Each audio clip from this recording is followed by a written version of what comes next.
Welcome, everyone, to the Tuesday, June 9th, 2020 regular business meeting of the EBMUD Board of Directors. Due to COVID-19 and in accordance with Alameda County Health Order 2010, issued April 29th, 2020, and the Governor's Executive Order 2920, which suspends portions of the Brown Act, this meeting will be held via teleconference only. In compliance with these orders, a physical location has not been provided for the meeting, and these measures will only apply during the period in which state or local public health officials have imposed or recommended social distancing. So that might be a while yet.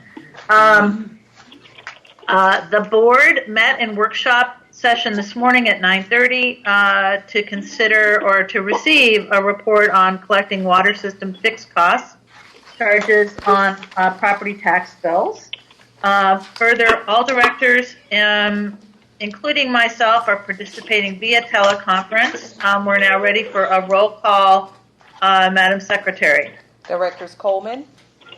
Present. Katz. Present. Lenny.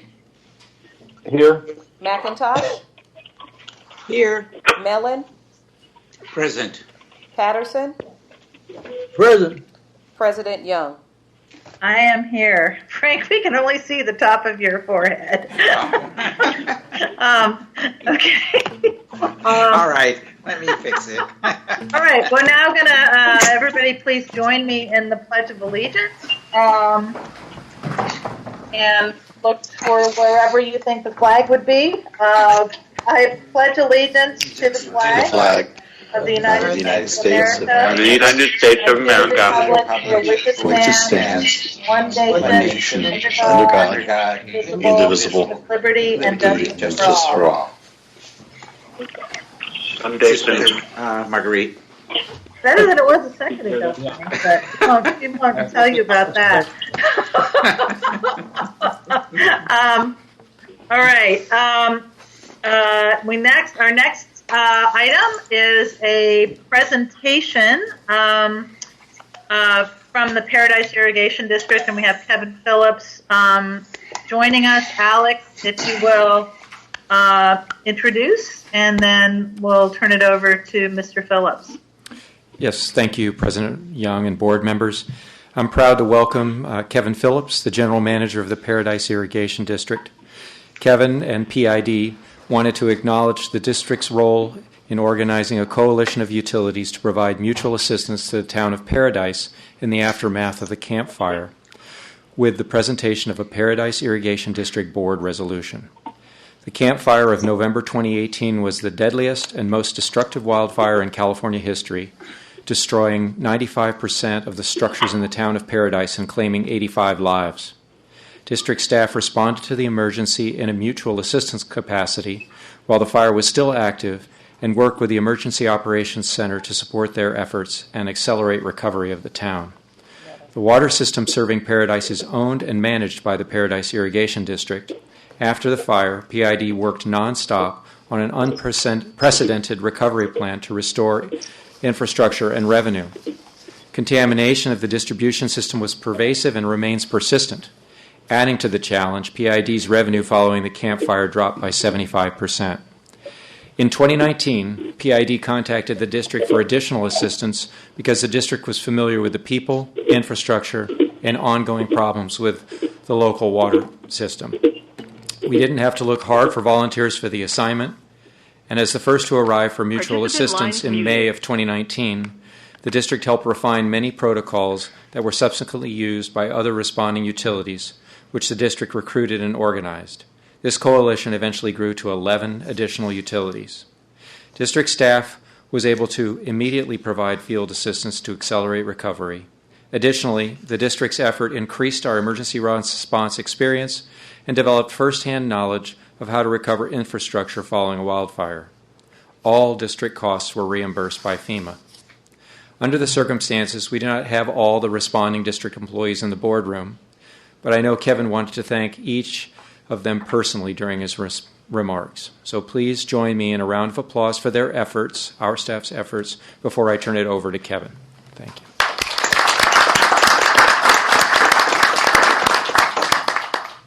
Thank you, Alex, and thank you, Madam Chair and the Board of Directors for allowing me to present today our gratitude to your staff and to your organization for supplying the help that was such a critical portion of our recovery.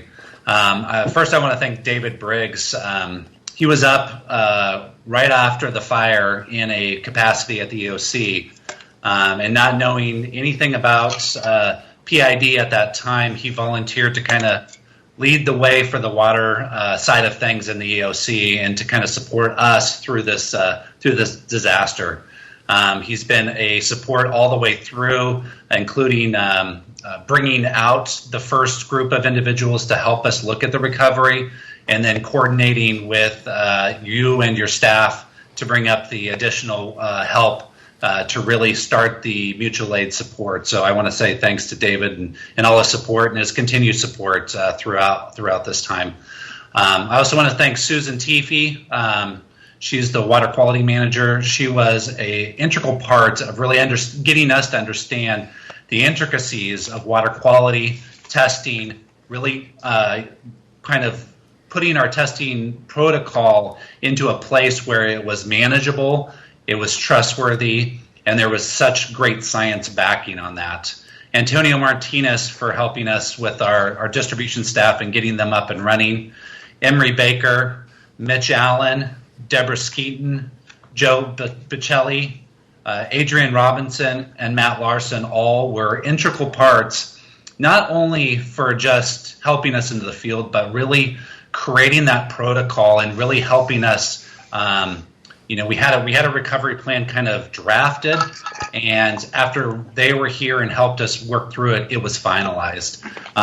That was such a key component to help us recover. After they've left, we were able to really reach out to other organizations.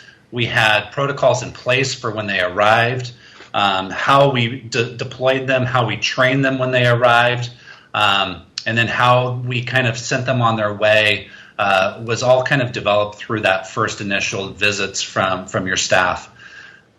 Through that time, though, and through all of the mutual aid, we've been able to test every standing structure in Paradise, which required a 72-hour soak of their service lateral, and then a sample taken from that service lateral, then also run through the labs, and then analyzed each time. If a home was over the MCL, we immediately went and replaced their service line. But the other thing that we ran into was that individuals were living in those homes, and to turn off their water for 72 hours was a complete inconvenience and just not practical. So through the recovery process, we were able to figure out how to what we call hose them over, but find other sources of potable water and bring them over. And that was, again, thanks to your guys' staff and through the development of the recovery plan through different types of iterations that you just don't think of when you start this process. We've been able to get 98% of the main lines back in line, tested, and almost all of them were in compliance with MCLs. And now we're in the process of supporting the rebuild. So some of the positives that were coming out of the fire is we hit over 1,000 building permits issued, which was a huge milestone for Paradise. That was done 2 weeks ago, and they keep rolling in. And so for our staff right now, we're actually in the process of supporting the rebuild in more of a permanent fixture than the recovery standpoint. So it's been a long road. There's been a lot of successes through it. One bad day created a lot of havoc, but we've had a lot of good days the last 18 months, and that's the support of the water industry and to your staff. So I really appreciate it. PID appreciates it, and the town of Paradise really appreciates it. Of all the support that's been given to us through your generosity. So at this point, I'll turn it over to you, Madam Chair, back over, and I will be available for questions if you have any. Thank you so much, Kevin. This is, I think, a real testament to your resilience, and also, I think, a moment of pride for our district staff and Dave Briggs and Susan and everyone else, Antonio, everyone else that you mentioned. I know we are, ready to do it again. Unfortunately, it seems that it's likely that we'll be doing it again somewhere, sometime, and I am hopeful that the tragedy that happened in Paradise isn't repeated in quite so devastating a way, but that the work that your agency did, that our agency did, and all of the other water districts and every other social service that came to the fore have provided a template for others to draw upon and to rely on in any future calamities that befall. Hopefully not Paradise, because you guys you're done. I hope. But thank you so much for making the time to come and tell us about the great work that our folks did and about how well your recovery is going, even with all the challenges that you still face. I don't know if any other board members wanted to say something. I can't see them all. I would like to say something. Go ahead, Bill. Kevin, one of the things that has been in the ingrained side of the staff of EBMUD has been their willingness to step outside of the box and to be helpful to other communities. As you know, right up the road in Napa, we came after they experienced their earthquake. We have been in every emergency situation that has come about. Katrina, you name it, across the nation, our staff has gone there. And on behalf of that staff, who I speak up for all the time, I want to just say how proud I am of them being able to be there and render service. This is what we call what EBMUD is really all about. It's concerned not just for itself, but for all of the practitioners who are involved in the water industry and in assisting them in their time of need. Thank you very much for coming, and thank you for honoring our staff. And that is one of the things that we all must do, especially during this COVID situation, is to recognize the achievement of staff and be supportive to them. Thank you very much. Thank you. All I can say is, Marguerite, well said. Thank you. Anyone else? No. Okay. Thank you again so much for joining us. Good luck with the continued rebuilding of your community. Thank you so much. I appreciate it. And don't hesitate to, I'm sure you won't hesitate to let us know if we can be of more help. Absolutely. Thank you again. I really appreciate it. Thank you. Okay. Bye-bye. Bye. Okay. We are moving on to public comment. I believe there are some items in addition to general, not on the agenda public comment that will be of interest to people. And so I'm asking if you have comments that pertain to agenda items 11, 18, or 19 that you actually and are on the line now, that you come on the line and let us know that you are speaking to one of or more of those items. We are also having 2 public hearings today, and we'll call for items on that separately. But if anyone is on the line with a comment that doesn't pertain to something that is on our agenda today, in addition to those 11, 18, or 19, which we'd like you to identify yourself for, but we'll ask again, is that we ask that you will call in alphabetical grouping. You state your name, your affiliation, and the topic for your comments or the agenda item that you're going to be speaking on. The secretary will keep track of that and call people's names in order And if you are not speaking in public comment but are on the line to do so, please mute your phone to minimize background noise. And if you're not intending to speak on public comment, you could also join in live stream audio on the board's on the district's website, ebmud.com, under board meetings. Okay, so if there's anyone on the line for public comment with the last name beginning letter A as in apple through F as in Frank, please identify yourself.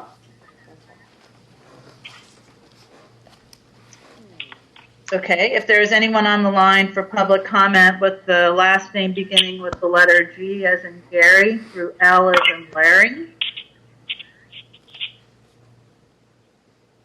Eric Larson, President AFSCME Local 444. I'll be speaking on item 18. Okay. On the line for public comment. Aya, Water Conservation Representative speaking on item 18. One moment, President Young. Can you repeat your name, please? Anya Kamenskaya. Got it. With Water Conservation for item 18. Okay. Okay, I'm ready, President Young. Okay, moving on to last names beginning with the letters M as in Mary through R as in Robert.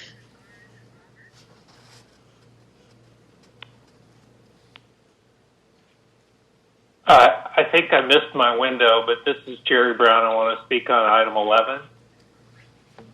Okay. And that's as an individual? Jerry? Correct. Yeah. Okay. Okay, anyone else in Mary through Robert? Okay, Yes, how about last name beginning? 145, What? and I'm outside in my car. You can reach me at 510-812-2836. Thank you. Hello? Excuse me? Maura, are you on the line for public comment? So I think somebody was trying to... Maura, are you on the line for public comment? No. Okay. Okay. Okay, going on to last names beginning with the letter S as in Sam through Z as in zebra. Joey D. Smith. Is that in general public comment or on one of the agenda items, Joey? It's general public comment. Okay. Anyone else?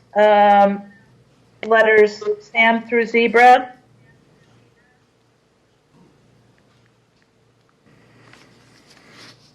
Okay, is there anyone that I missed who would like to speak under public comment or under items 11, 18, or 19? This is Lindsay Edelman from Water Conservation. I spoke up earlier to Risha. I just want to ensure that I'm also going to be having the time and space to talk about agenda item 18. And say your first name again? My first name is Lindsay. Lindsay. Okay. Gotcha. And which items? 18. Agenda item 18. Okay, great. All right. So I think that means we have one person, Joey, speaking under just non-agenda items, public comment. Is that right? Right. Joey, are you there? Risha? Yes, I am here. Okay. All right. So your time is getting ready to start now? Okay, good afternoon, Director Young, directors, and staff. We are in some strange times these days, and I got a little inspiration this morning that I'd like to share with you. It is a quote from a world leader by the name of Daisaku Ikeda. We have to make ourselves heard. We have to speak out for what we believe in. When we, the people, boldly state our true conviction, never losing our optimism or sense of humor, the times will change. When it comes to speaking out for justice, there isn't any need for restraint. On the contrary, to be reserved or hesitant under such circumstances is wrong. And my personal addition is not only speak on it, but take action. Thank you. Thank you, Joey. Okay. Any other public comments? Not on the agenda. Hearing none. I am going to, with the prerogative of the chair, take agenda items 12A through 12D and item 13 out of sequence before our consent calendar. These are two public hearings, and then we will go to consent and the rest of our agenda. Excuse me, President Young. Turn it over. Excuse me, Risha? Hi, can you please let us know if there were any announcements from closed session? Oh, I'm sorry, I skipped that. There are no announcements from closed session. Thank you. Okay, so we will now go to items 12A through 12D, which is a public hearing on our crap. I can't juggle too many pieces of paper. Item 12, which is our wet weather facilities charge on the Alameda and Contra Costa counties fiscal year 2021 property tax rolls, and I think this is going to be.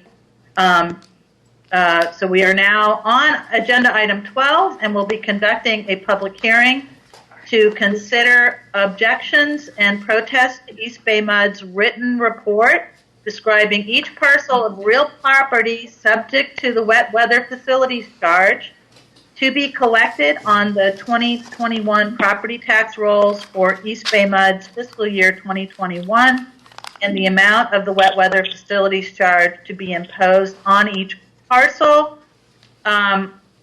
We are now opening the public hearing.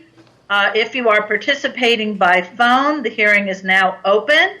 If you want to lodge a protest to the report or to a charge listed in the report, please call now 510-287-7011. Again, that number is 510-287-7011, or complete the wet weather facilities charge form on the East Bay MUD website. Again, that's EBMUD.com as soon as possible to ensure efficient process and to make sure your protest is counted. The form can be found at www.ebmud.com/events. In the calendar, click on June 9th public hearing. All protests must be lodged before the close of the public hearing. Eileen White, Director of Wastewater, will give a presentation on the wet weather facilities charge, and then we will take public comments. Go ahead, Eileen. Great. Thank you, President Young and members of the board. I have a brief presentation on the wet weather facilities charge on the 2020-2021 property tax rolls. And my brief presentation allows a little bit of time in case there are any protests, but there were no protests last year. And it's not advancing.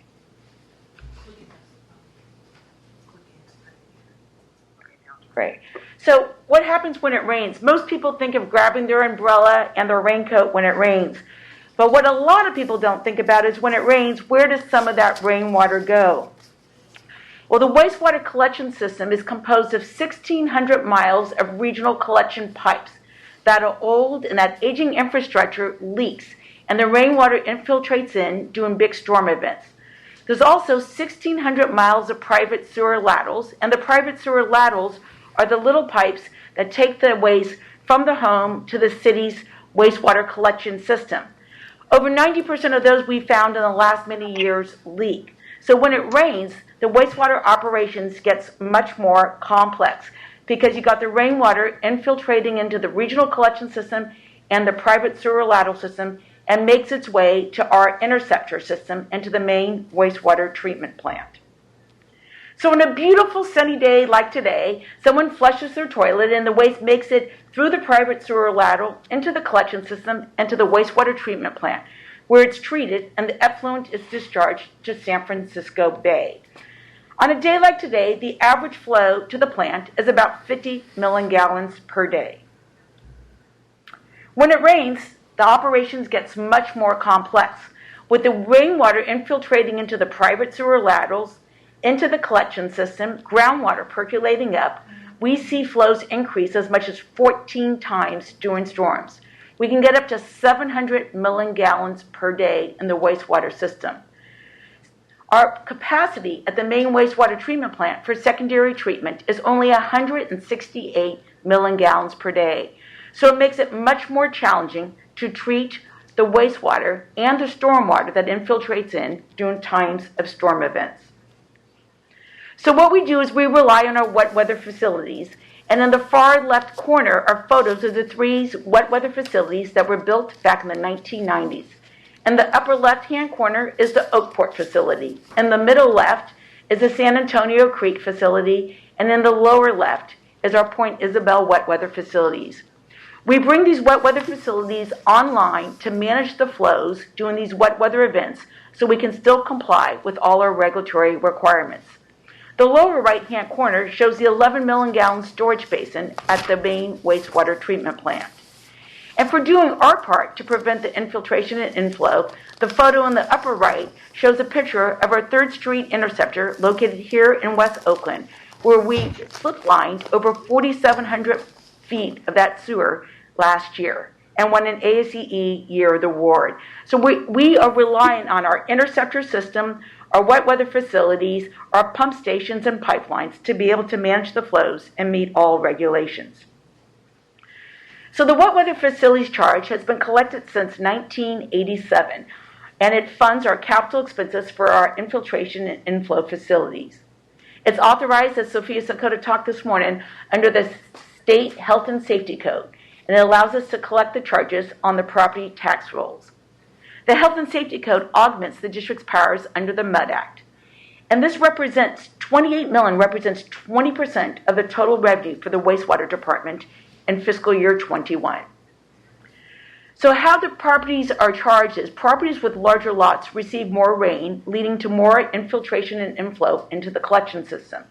So accordingly, the wet weather facilities charge uses 3 different lot sizes. And depending on the size of your lot, the larger the wastewater facilities charge. And as you can see, for fiscal year 21, the facilities charge is anywhere from $115.70 for a small parcel to a large parcel will pay $413.10. So just to review the procedural requirements for this, we must prepare and file a written report each year with the Secretary of the District. We publish a notice of the filing of the report in the public hearing in a newspaper of general circulation once a week for 2 weeks. We're holding the public hearing today to consider protests to the report and to determine if there's a majority protest. If there's no majority protest, the board must approve the report and approve collecting the wet weather facilities charge on the property tax rolls, both with a 2/3 vote. So it requires 5 directors to approve it. And then finally, we'll file the approved report with the county auditors on or before August 10th if the board approves it. This next slide just shows you the timeline. So it was June 11th last year when the board adopted the fiscal year 2021 wet weather facilities charge. The written report was filed with the Secretary of the District on May 21st. Our public notices in the local newspapers were on the 22nd and 29th of May, and now we're holding the public hearing. And then staff recommends that the board adopt the report by at least 2/3 of the members of the board. We're asking that the board authorize the district to collect the fiscal year 21 wet weather facilities charge on the property tax rolls of Alameda and Contra Costa counties, and to authorize staff to adjust the fiscal year 21 wet weather facilities charge for any affected parcels as new information is provided by the counties. And finally, we're asking the board to direct the Secretary of the District to file a copy of the report with the Alameda County Auditor and Contra Costa County Auditor. And with that, I'm open to any questions. Thank you.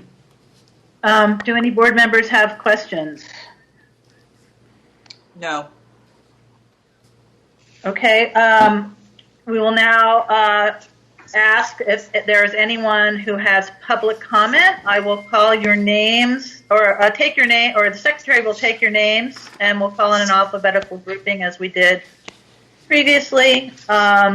You'll have 3 minutes to speak, but I do have discretion to amend the time based on the number of speakers. The secretary will cue you when it's your turn to speak and when your time has been concluded. Do I have anyone, members of the, again, if you're lodging a protest to the report, you need to call 510-287-7011 or complete the wet weather protest form on our website at www.ebmud.com/events. In the calendar, click on June 9th public hearing. Is there anyone, and please mute your phone if you're not speaking, if there's anyone on the line for public comment in the public hearing with the last name beginning with the letters A as in apple through F as in Frank, please announce yourself. Okay, if there is anyone on the line for public comment with the last name beginning with the letter G as in Gary through L as in Larry. Is there anyone on the line for public comment with the last name beginning with the letter M as in Mary through R as in Robert? Okay, is there anyone on the line for public comment with the last name beginning with the letter S as in Sam through Z as in zebra?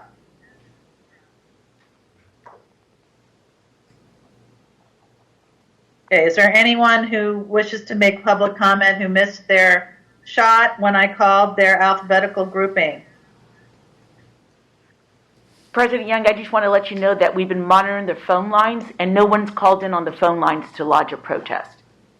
Okay, I'm going to then close the public hearing. Madam Secretary, if it doesn't sound like we've received any valid protests by phone, have we received any protests by, or please catalog the number of protests received by website or phone? Can staff give me an update? Staff is checking that now. Okay. Just hold on for a moment or two while that is tabulated.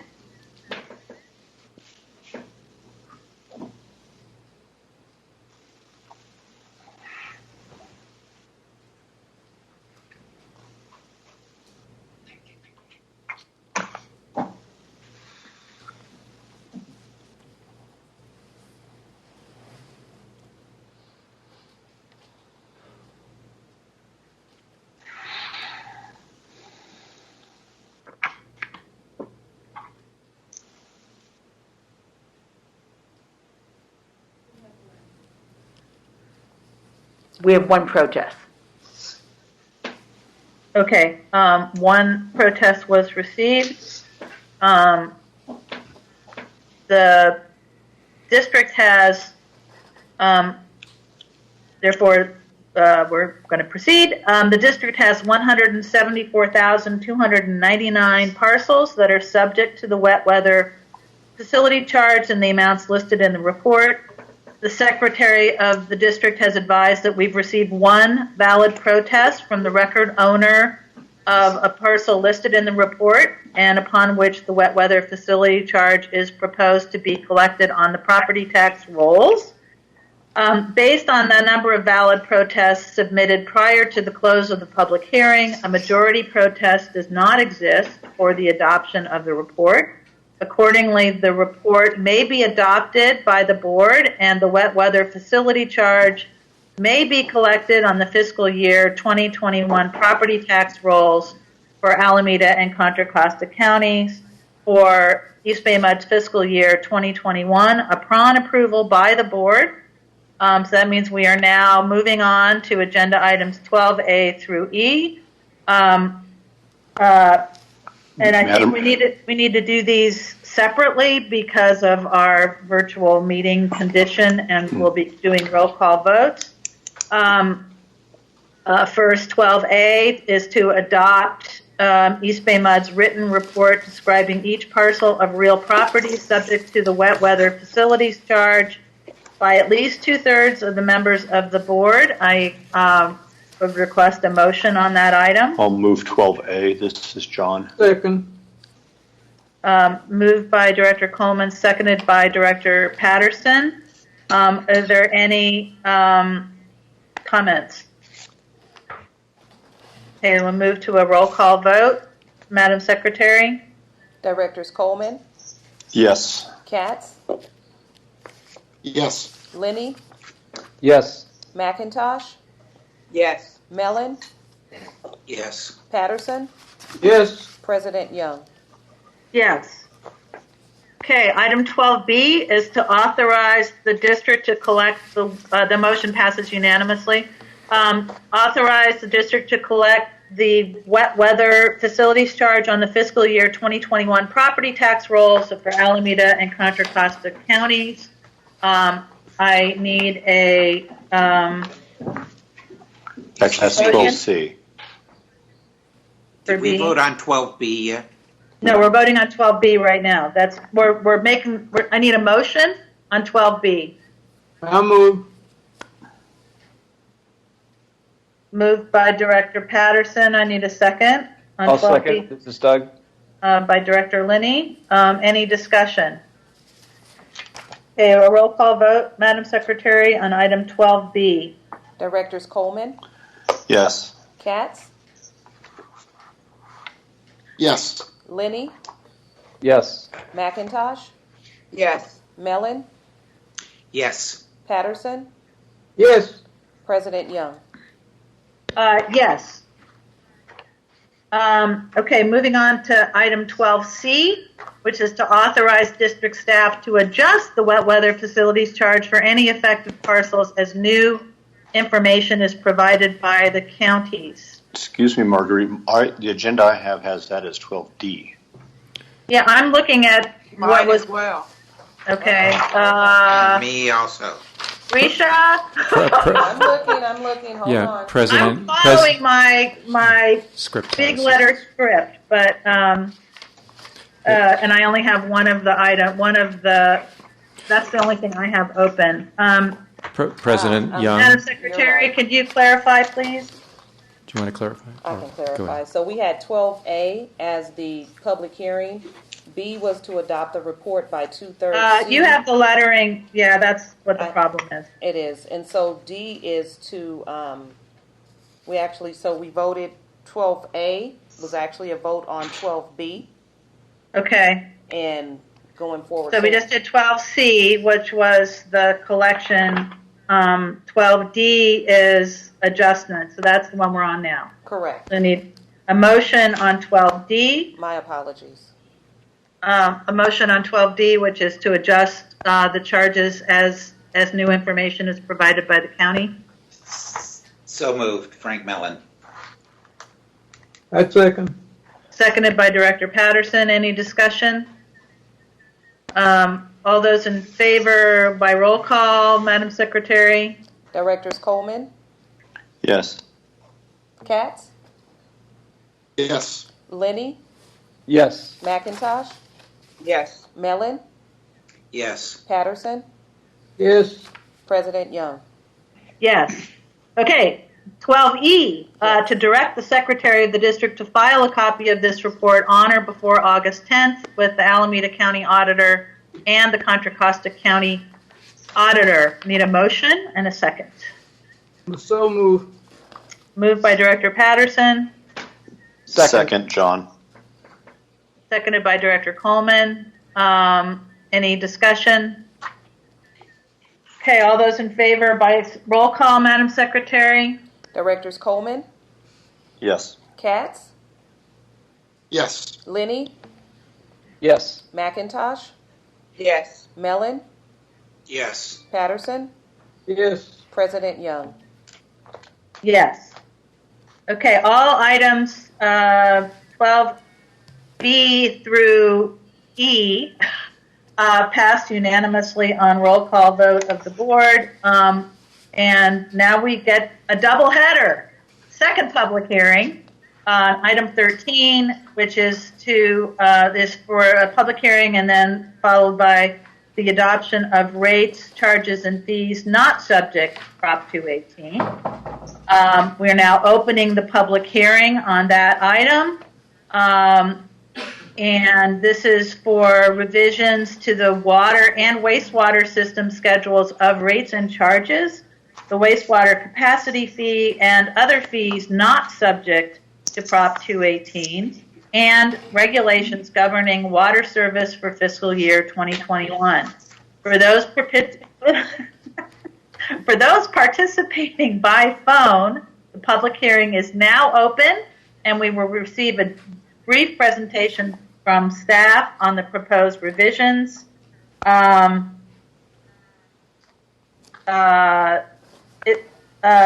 Madam Secretary, is there not a formal call-in or anything for comments or protests on this? There is not. This is a tell. And so this Okay. is a public hearing on the rates, charges, and regulations that Yes. actually were adopted, remember, in June 2019, correct, Sophia? No, these are the No, I FY21 non. Not what I'm asking. Rates and charges, so they're new. This is They're new. Yes. Sophia, you Okay, want go to clarify the distinction in the protocols for wet weather facility versus non-Prop 218? Yes. Yeah, I know, I understand that. I'm just asking, there's not, for the previous item, there was a phone number to call and et cetera if there was an objection. Yeah. My understanding is that a public hearing is required because the MUD Act requires that we have a public hearing whenever we change our rates and charges.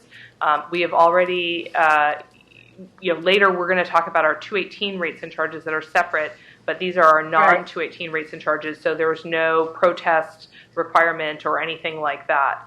So it is Okay. Okay, it's just a public comment piece. Okay. Thank you. So once we have the presentation from our staff, we'll open for any public comments. So this will be presented by Sophia Skoda, our finance director. Thank you. So this is a relatively brief presentation, and we did review this material at our last board workshop 2 weeks ago. So as part of our mid-cycle rates and charges, we always go through the exercise of looking at our non-Proposition 218 governed rates and charges. What we did do is on May 12th, we filed the report and recommendation of the general manager for revisions to our water and wastewater system schedule of rates and charges and other fees that are, again, not subject to Proposition 218 for fiscal year 21. So we set the date for June 9th for this particular public hearing, and the notice, which is required again by the MUD Act, was sent out on May 22nd or published at that point. Again, that's a requirement of the MUD Act.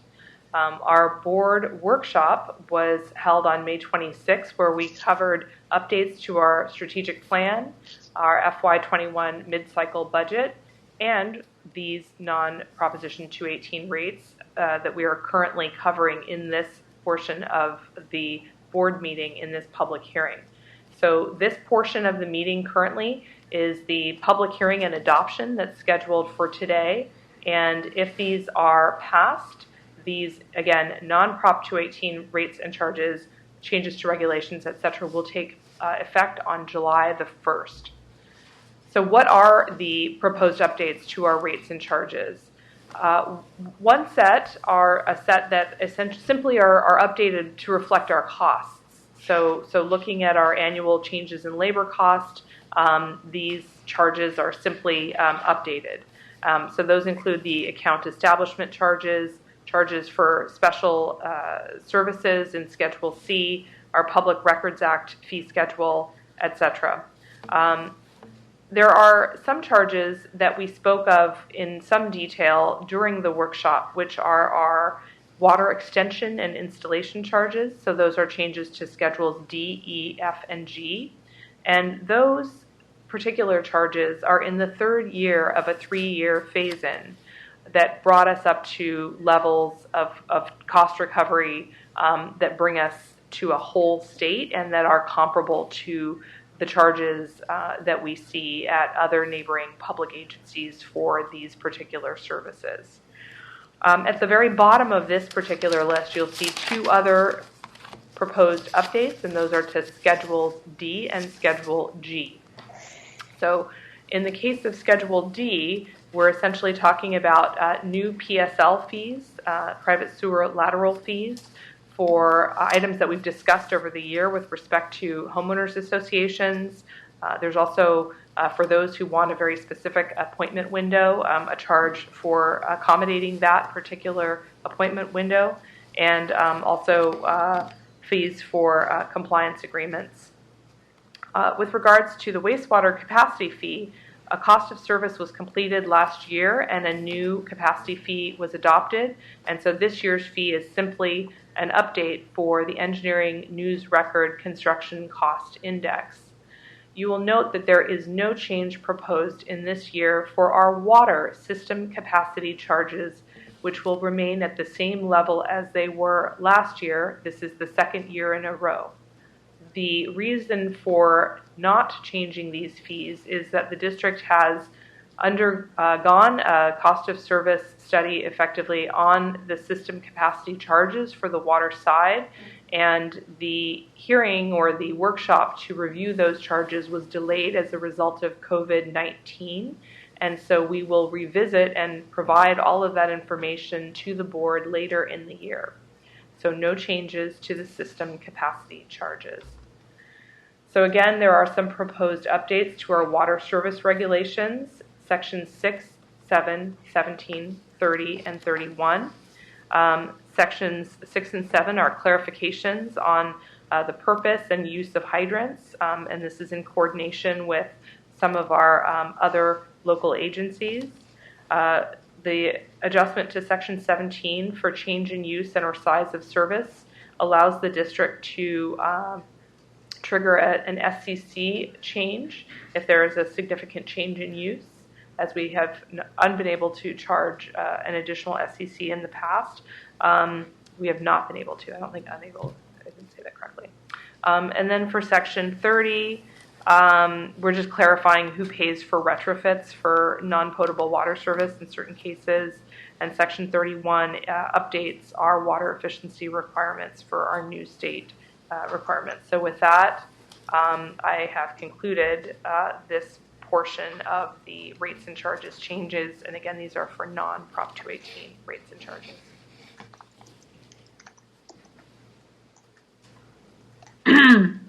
Okay. Wait, scrambling to find my, okay. Are there questions from the board on this? Okay, we're now ready to accept any public comment.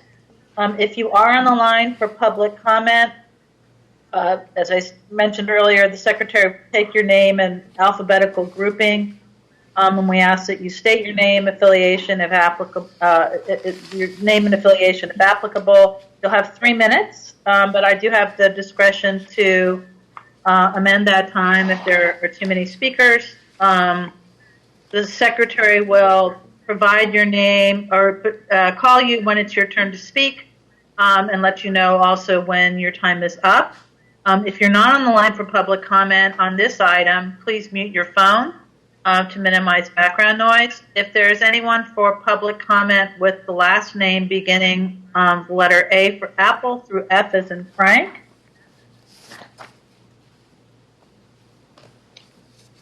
Okay, anyone with the last name beginning G for Gary through L for Larry? Okay, last name beginning with the letter M as in Mary through R as in Robert. Okay, and finally, anyone with the last name beginning S as in Sam through Z as in Zebra. Anyone else for public comment that missed their group or wasn't paying attention when I was doing that group thing?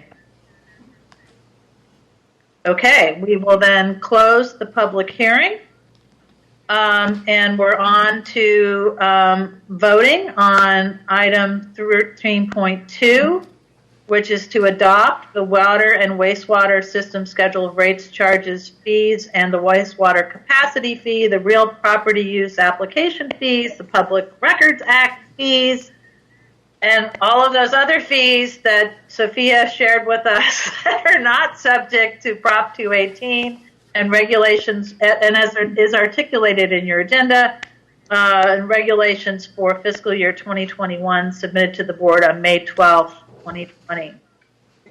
Do I have a motion? I would move it. I'll second. This is Doug.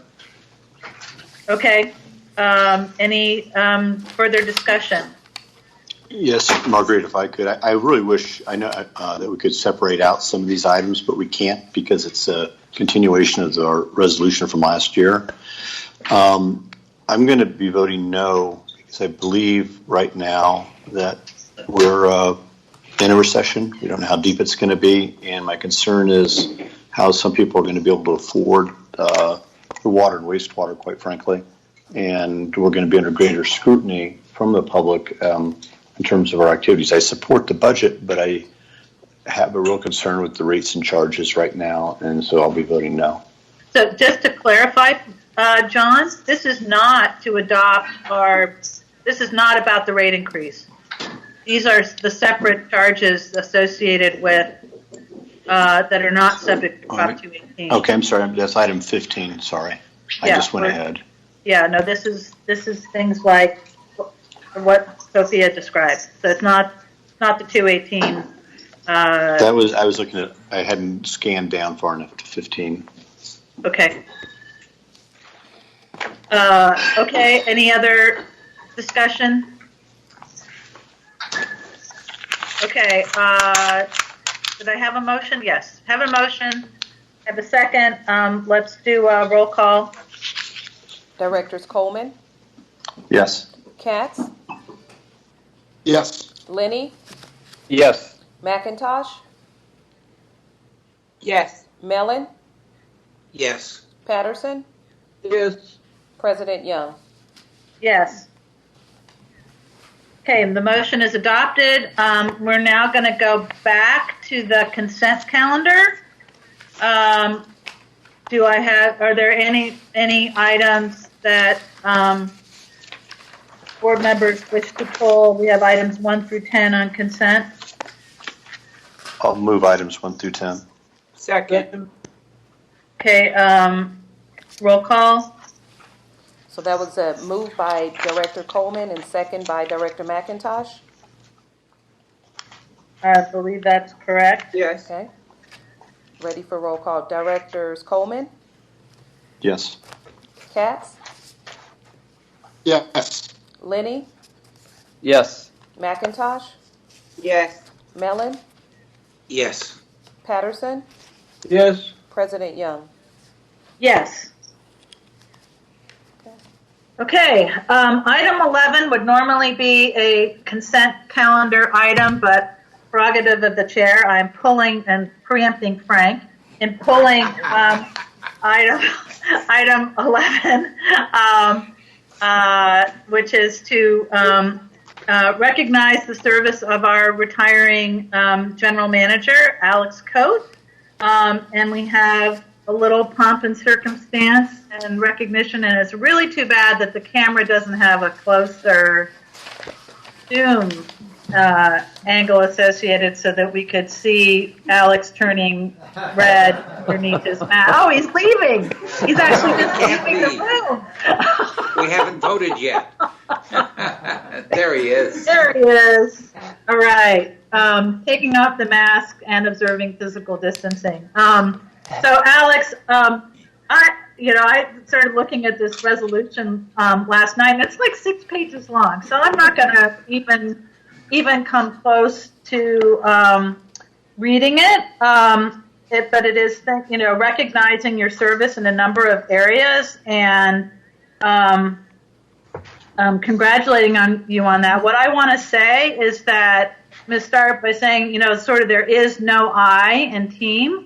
But while this is a description of the work that you have led over the last, 23 years, but especially your years of service as general manager, that what you have done has been an amazing steward of that work and an initiator and leader of that team and their accomplishments, who has always stood behind the people accomplishing that work, and always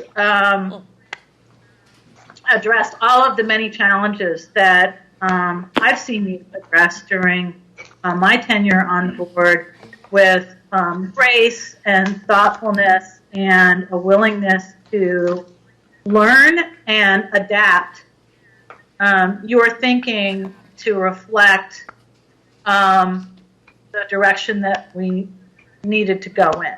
And it's just been exemplary.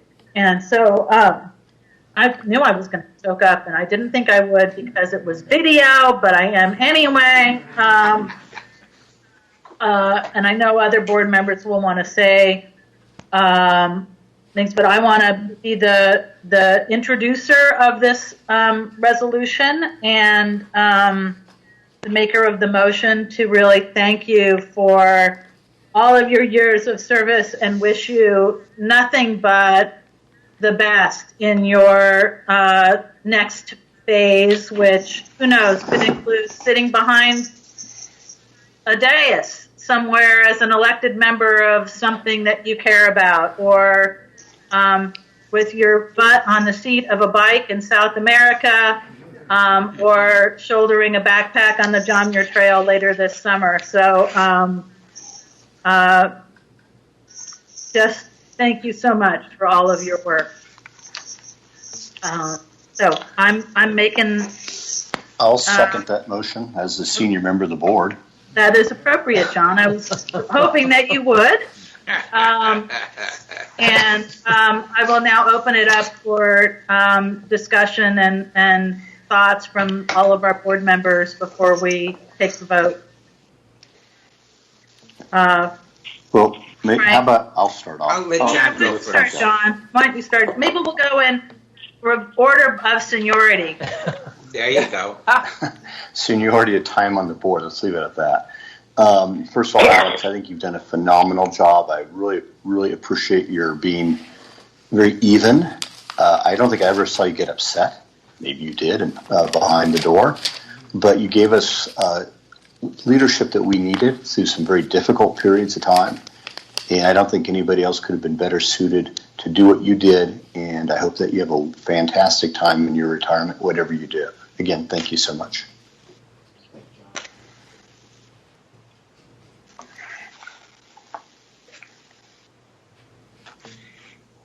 I'll go second, since I think I'm second in seniority on the board.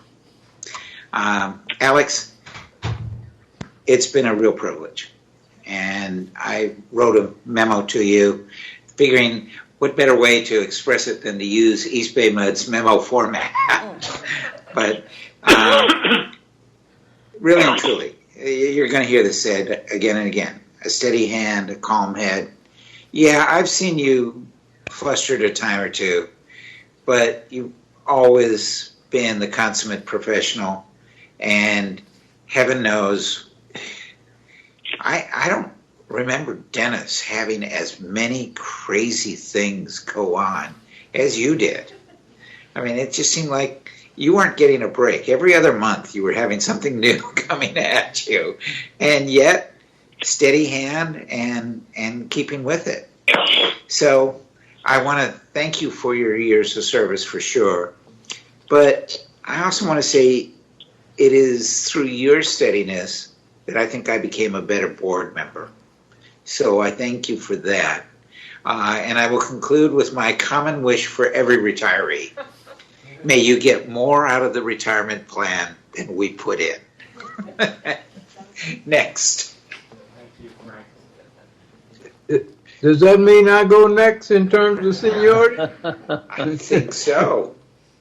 Well, needless to say, Alex, another milestone in the history of East Bay MUD has been completed under your leadership. You and your team have done an outstanding job. I won't take a whole lot of time today because I have had an opportunity to talk to you all along the way. We spent many hours in discussion of many things that relate to the district and to the improvement of the life of people and staff within the district. I just want to say publicly that you have been outstanding in your role as general manager, and your leadership, as I detected, because of my history and ability in the administrative structure, I think you've surpassed anybody I've had the privilege of working with, and certainly the district has gained from that, and all of the people that we serve, they are the recipients of your fine work. Again, publicly, I want to wish you well with the family. I know about your dad and mother. I know about the concerns that we have talked about privately, things that you need to tend to in the coming years. And so I wish you well there, and just say to you, I'm no further than a telephone. So always, I will hope to be in touch with you. Thank you, Alex. I guess I'm next, huh? Alex, when Dennis Deemer left, I truly did not think we could find a better general manager. But you proved me wrong on every level. You've been an exceptional leader, listener, you're thoughtful. Your approach to every problem is not to treat it as a problem, but an opportunity. You have truly left the district in a better place than you found it. The district will miss you, and so will I. I wish you well, but I wish you wouldn't go. You can change your mind today. You have about 3 minutes, I think. You're still taxed. Thank you, Alex. I'll miss you. Alex, I'll just say, thank you so much for a smooth ride under your leadership here. You have a way of making mountains into small speed bumps in our work here. You certainly have faced challenges, and I've learned a lot from you and your style and your way of looking at things and your ability to describe and explain things to a board that works only part-time, but for which we have so much responsibility, and we really couldn't fulfill that as well without someone who not only knows us and can explain things, in a way that gives both the viewpoint of the fiscal management of the district, but also understands the responsibilities of board members. Anyway, I appreciate working with you, and hopefully get a chance to do a bike ride or something with you in the future. Thanks, Alex. Alex, hearing the news that you would be leaving, it was hard to accept, but you've more than earned it. I have nothing but gratitude for the amazing, thoughtful, stable leadership that you've provided to the district. Over the years of unprecedented time and drought and other various disasters, we've emerged with a road forward for our long-term water supply planning, for our pipeline rebuild, for overall management of the district. Thank you so much for everything you've done for us. And President Young, we have Jerry Brown on the line. He wanted to provide public comment. I'm aware of Jerry, and then if there's anyone else for public comment after Jerry could speak up. But look, Jerry, why don't you go ahead? Thank you. Good afternoon, Madam President, members of the board. My name is Jerry Brown. I'm the former general manager of your neighbor to the east, Contra Costa Water District, and I'm currently executive director for the Sites Reservoir Project. The item on your agenda today to recognize Alex Coate's contribution to the district is appropriate given what he has accomplished. I would like to express my sincere appreciation for Alex's efforts to foster partnership among Bay Area water agencies. I think we can confidently say that the level of teamwork and cooperation among Bay Area water agencies is stronger than it ever has been, and this is predominantly because of Alex's guiding hand. I hope that Mr. Chan will continue to make this area a priority during his tenure. I would also like to thank the board for your support of this important work. Without your buy-in and priority for regional partnerships, Alex may not have been as successful. Alex always represented you and your customers in the best light and sought out the greater good. Being a general manager is a difficult job. Poise, confidence, and empathy are the leadership traits that stand out for me when I think of Alex as your general manager. He is a true statesman, and I considered it a privilege to have worked with him. Alex, I wish you all the best in your retirement and future endeavors. Thank you. Thank you, Jerry. Thank you very much.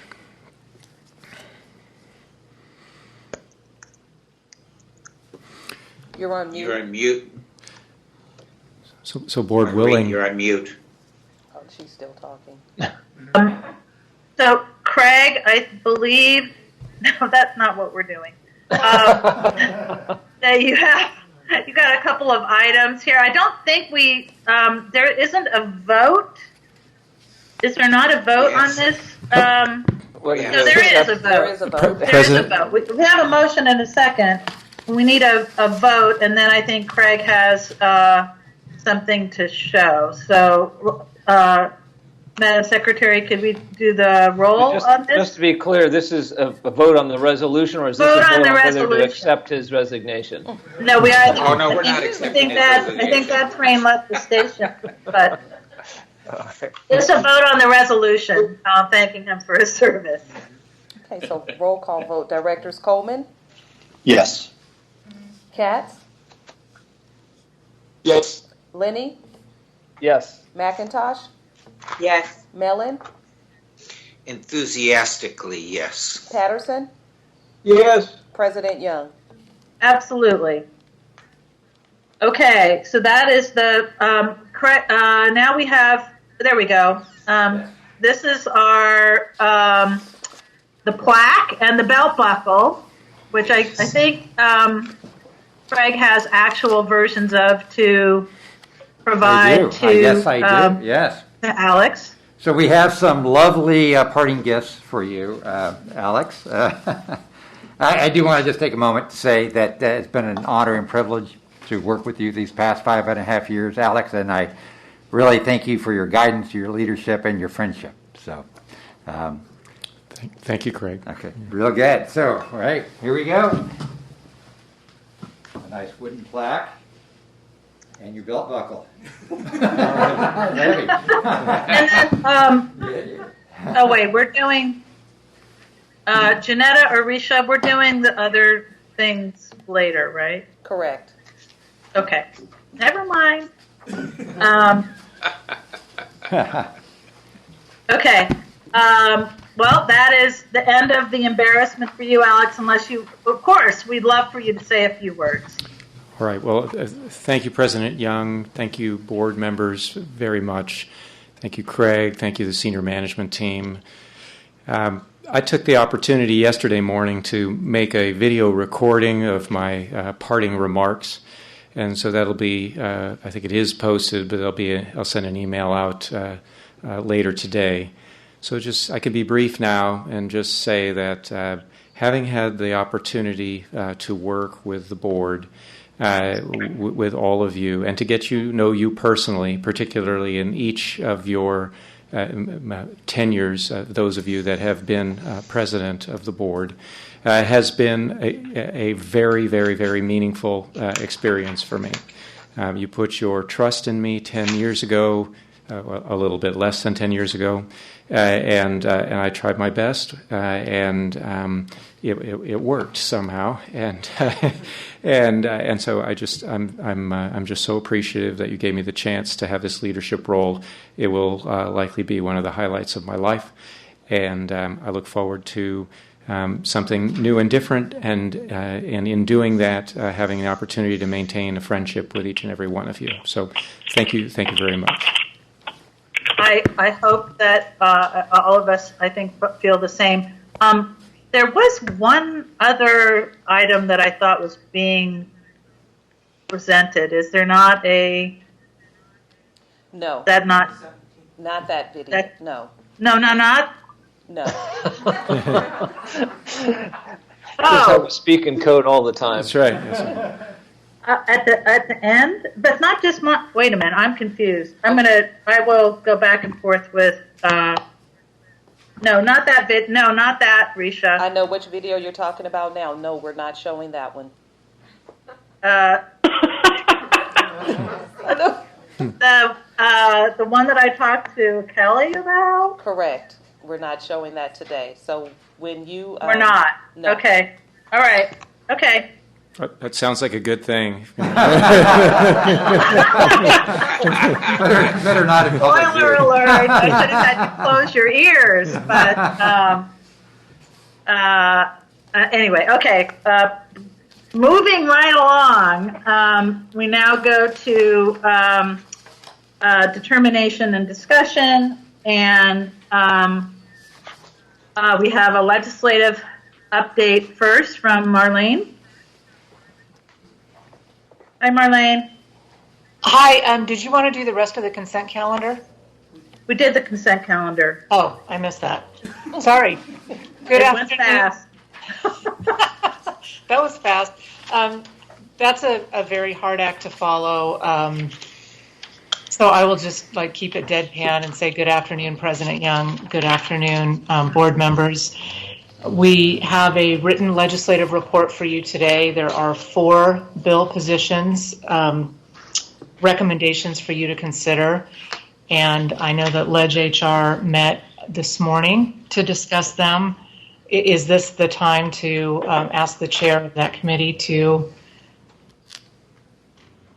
Sure. Director Coleman, you're muted. Turn your mic on. Now I'm off. Thank you. Yeah. Thank you. We dealt with AB 2178, AB 2560, excuse me, SB 862, and SB 1044. In all cases, it was a 3-0 vote in support of the staff presentation that was given by Marlene with the questions that she answered. So with that, I'd also move the item, but let people ask any questions. And I'd like to offer a point of clarification if I could. During the meeting today, Director McIntosh asked specifically about the support opposition list on SB 1044. And the way it is formatted, it looks like the environmental community is on the opposition list. But that listing, the 2 column is support, The opposition is the American Chemistry Council through Western States Petroleum Association. And I did mention that in conversations that I'd had with some representatives from the environmental community that they would like the bill to go further, but we did confirm this list, and they are, in fact, on the support side. Yes, I would just echo that I believe Clean Water Action is a sponsor of this bill, if I'm not mistaken. And yeah, there's definitely strong support from the environmental community as well as the firefighters union. And there's if members are interested, a short video that is pretty compelling to talk about this issue, and so which I'm happy to send out. Are there questions on any other bills? Or would you like a presentation on any of the bills? No. I think we're good. Or I'm good. We don't know anything about the budget yet, so we'll wait for that. I do have an update on that. Okay. I had a couple things I wanted to update you on. A couple things that are being discussed right now. You may have heard conversations about bonds as well as the budget. And I did want to give a brief overview on the bonds, on the budget, and then flip over to federal for a moment. I'm sure you've all heard, and we did do a memo on the state budget, that we're looking at a $54 billion deficit. The governor's May revise was released on the 14th, and the Assembly and Senate reached their agreement last week. So now we are at big three conversations in order to meet that June 15th budget deadline for the final budget going to the governor. And there are differences between what the governor and the legislature are proposing. Some of it is basically the trigger point for cuts. But basically both of them are trying to avoid cuts, and both of them rely either directly or indirectly on more relief money coming from the federal government. The governor would like to see it coming July 1st. The legislature's budget is looking out to October. And there's also a desire to get some additional revenue in to avoid, particularly in the out years, a worse budget situation. That's affecting the conversations on the bonds. When we last updated you on the bonds, there were 4. There was the governor's proposal in his January budget. There were 2 legislative vehicles, and then there was a ballot measure that was out for signature gathering. Since that time, the governor has removed his proposal or withdrawn it. The ballot measure, while they did collect signatures, they have not been submitted to the Secretary of State. Both legislative vehicles are still actively under discussion. Procedurally, they're stuck in rules right now. There's a deadline of the end of this month for a bond to get out of the legislature in order for it to be on the November ballot. And there are strong voices in the legislature concerned about the added debt burden on the general fund in light of the deficit that they're facing. So it's anybody's guess right now what's going to happen, but it'll be much clearer at the end of June, which is the deadline to get something on the ballot. What I did mention in this morning's committee meeting is that in prior years, for those of you that have watched bonds closely, that deadline, that Secretary of State deadline moves. And it really is about the printers. What's different this year is with COVID, they expect most, if not all, voting to be remote voting. So they've got to get those ballots printed sooner, and they don't want to do supplemental ballots. Mm-hmm. So that's why we're looking at a harder deadline at the end of June. Marlene? Oh, go ahead. Go ahead, John. Quick question. I keep hearing that there may be a water bond. And you didn't specifically speak to any of the bonds, but Is that one of the ones that's still potentially alive till the end of this month? Well, the topic started as climate resilience bond, Right. and what's been going on is water is being entertained as part of it. So there's also a side note of some discrete polling going on as to what is going to resonate with voters in case one does make the ballot. So the answer is yes, sort of. Water would be a component of it, but the final composition is not decided yet. So who's carrying that or talking about? Is it Quirk or Mullen? Eddie Garcia. Yeah, Garcia has the Assembly measure, and then Allen has the Senate measure. Okay. And there's a third piece to this, which is more of a stimulus approach. And Senator Hertzberg had a proposal out about a month ago that said, hey, let's do an economic stimulus package. But he doesn't want to add debt to make that happen. He wants to find a creative way to get a separate revenue stream.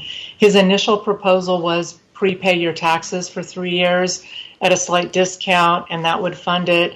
I really don't know where those are in the conversations. It's been kind of quiet at this point. Okay, thank you. You're welcome. And then there is a ballot measure, schools and communities first, which is the only source of revenue currently on the ballot. But is there, I've heard that in the Steyer-led Steyer and Ann O'Leary Economic Recovery Task Force, they're talking about some kind of jobs bond. That is part of the conversation, and that's part of the stimulus piece. And what remains to be seen is what's the approach going to be, and do they want to add that debt burden? And a lot of this is going to depend on what happens with the federal side and what happens with the revenue side. So we won't know our state revenues until July when we get to that income tax deadline. So it really is a lot of conversations with no certainty right now. Right, no clear path forward. Exactly. Right. Okay. Is there anything to report on the federal side of things? Yes. They're still talking. That's the short story. They're still negotiating on a fourth COVID relief package. The last one was COVID 3.5. Recall that the House Democrats passed the Democrats' proposal, which was a $3 trillion aid package. It was DOA on the Senate side, and the Senate initially was saying $1 trillion and no more. Meanwhile, the Western States Coalition has been asking Congress for additional $1 trillion in aid to go to the states. So clearly there's a gap. If the states get $1 trillion, that Senate number has got to come up. The good news is they're still actively negotiating the items that are still very much on the table: rate assistance, the payroll tax credit, and something to recognize essential workers. But the reality is that we don't know if and when this is going to happen. I know we had previously talked about a COVID relief fund and money potentially accruing to special districts. My read on that is highly, highly unlikely. And it's going to be a little time here before we see what the path forward is with Congress and more relief measures. They're also talking about stimulus, and the timeline on stimulus keeps moving.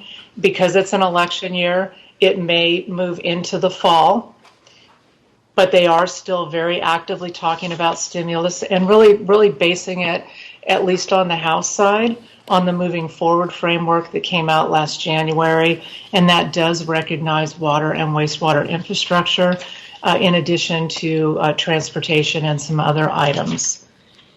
And then the last thing I wanted to mention is Congress is also talking about spending bills for FY21. We could end up with continuing resolutions, particularly because it is an election year, and WRDA is also in the discussion mix at this point.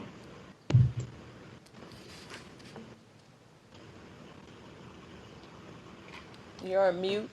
President Yeah. We need a motion to approve the positions on the legislation. I already had made the motion. John already I'm did. sorry. I second. How did I miss that? Okay. We didn't vote though, right? Correct. Okay. Madam Secretary, could you call the roll, please? Yes. Directors Coleman, Yes. Katz, Yes. Lenny, Yes. Mellon, Yes. Patterson, Yes. Miss McIntosh, McIntosh, Yes. President Young. Yes.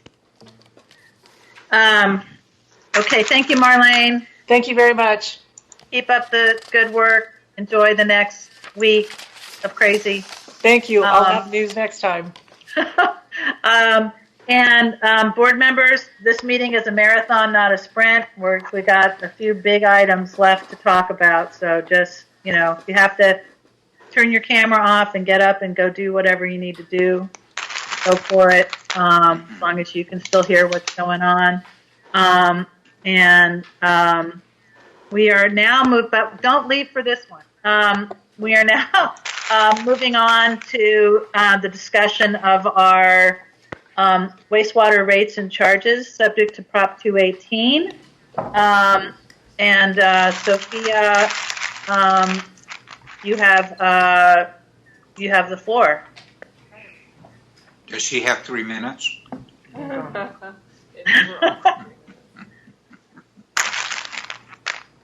Are you going to be sharing screen with us?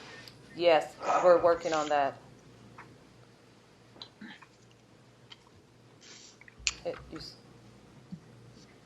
I don't think it's shared because it doesn't have the red. Yeah. So you see the yeah. Got it. I want those chips, whoever's got chips. Not fair. Goldfish. Thank you, Janetta, for doing that instead of having me fumbling.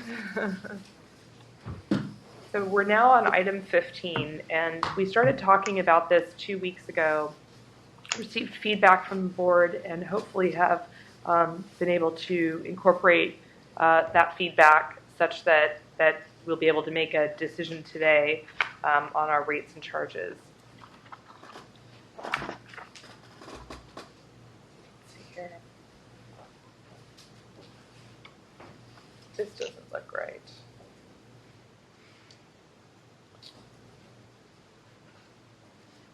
Keep clicking. Have to go all the way through the end. It's going down. Okay. Nope, keep going. Oops. And there you go. Now you're. That sounds good. Okay. So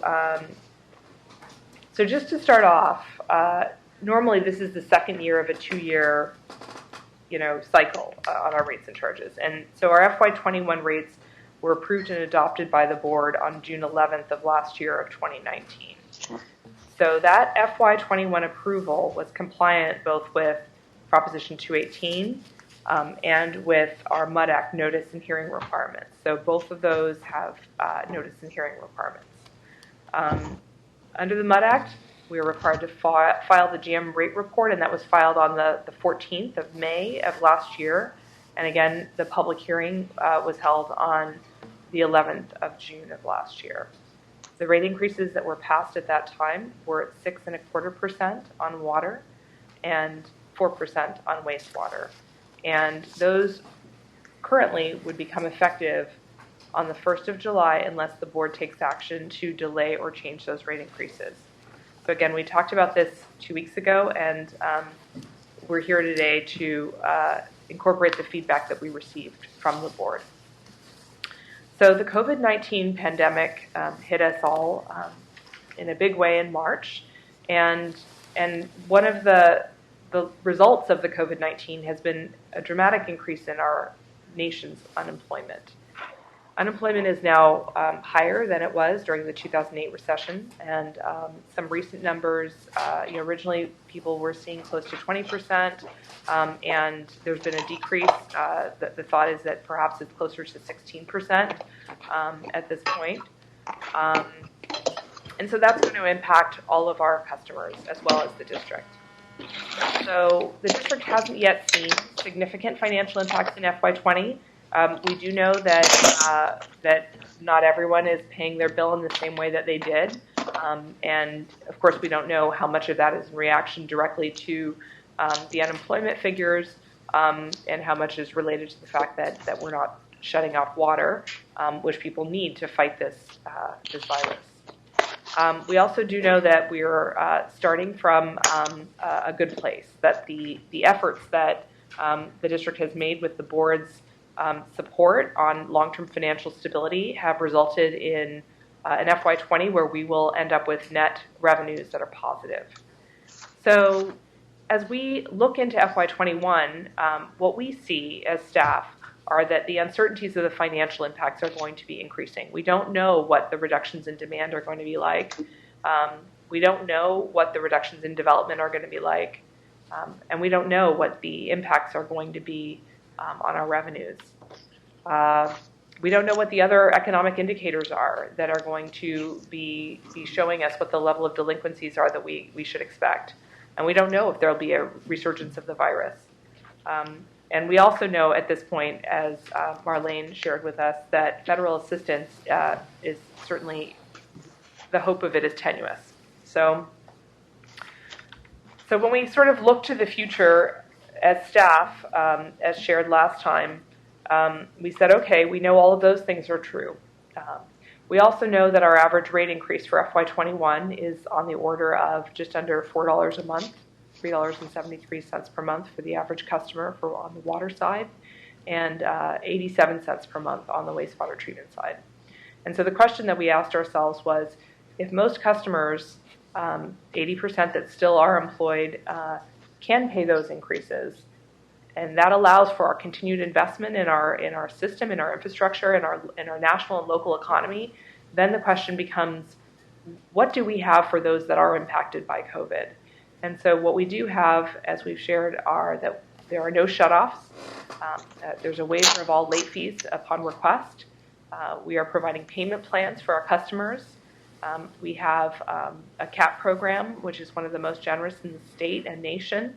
And we have our Water Lifeline program in cooperation with St. Vincent de Paul and Catholic Charities. So again, to review our net revenue projections for FY20 and 21 moving forward, what we see is that we're going to end this year strong. But when we look next year to FY21, we have a range of possible scenarios. And that range depends on the severity of what the impacts are going to be to the water district. We projected water sales revenue declines and delinquencies, accommodating both of a range of 2 to 5% on the residential side and potentially 30 to 50% decreases for impacted commercial institutional. We also have assumed that we're going to see a connection fee revenue drop of between a third and 2/3. We also know that we can have some labor costs that could be impacted if there are additional field staff rotations. For our capital work, that capital work is funded approximately 50% using debt, which allows us to stretch out the payments for that labor over time. And when we have staff that are working on operating projects, we can't do that. So those are paid 100% from dollars in the current year. So when we look at all of these projections and we look at where we are, we moved forward to show the board that at this point, even with the rate increases, we are projecting significant shortages given all of the unknowns as we look forward. So with that, we've developed several options to review with you today. So there is option A, which is to affirm the adopted FY21 rates that would be effective on July the 1st. So this is what was already passed last year and what would otherwise have gone into effect. And this allows the district to continue our current operating and capital budgets, make progress on infrastructure and maintenance, renewal of our infrastructure, It allows us to use the FY20 funds to make up any shortfalls, and it preserves the planned level of rate revenue in FY22 and beyond, so that we can continue with those capital investments as well, and so that higher rate increases are not needed for future years in our projections. So to move forward with option A, no additional board action is required, and this is the staff recommended option. If option A were not selected, staff would recommend option B, which is to affirm the adopted FY21 rates, but to delay the start of that rate increase until October 1st. So the delay of the effective date of those rate increases of the 6.25 and 4% for wastewater, and this is with the exception of the wet weather facilities fees that we will be collecting on the property tax roll that was passed earlier during today's meeting, again allows us to continue with our current operating and capital budgets, make the progress that we have planned to make, making those investments in our national and local economy. It does increase the shortfall from the prior projection by an additional $10 million for water and about $1 million on the wastewater side. But again, we can make up those shortfalls with the positive net revenues from our fiscal year 20. Board action would be required to delay the FY21 rate increase, and there is a resolution as part of the packet today that could be adopted to move forward with this option. No additional general manager rate report or public hearing is required for this option.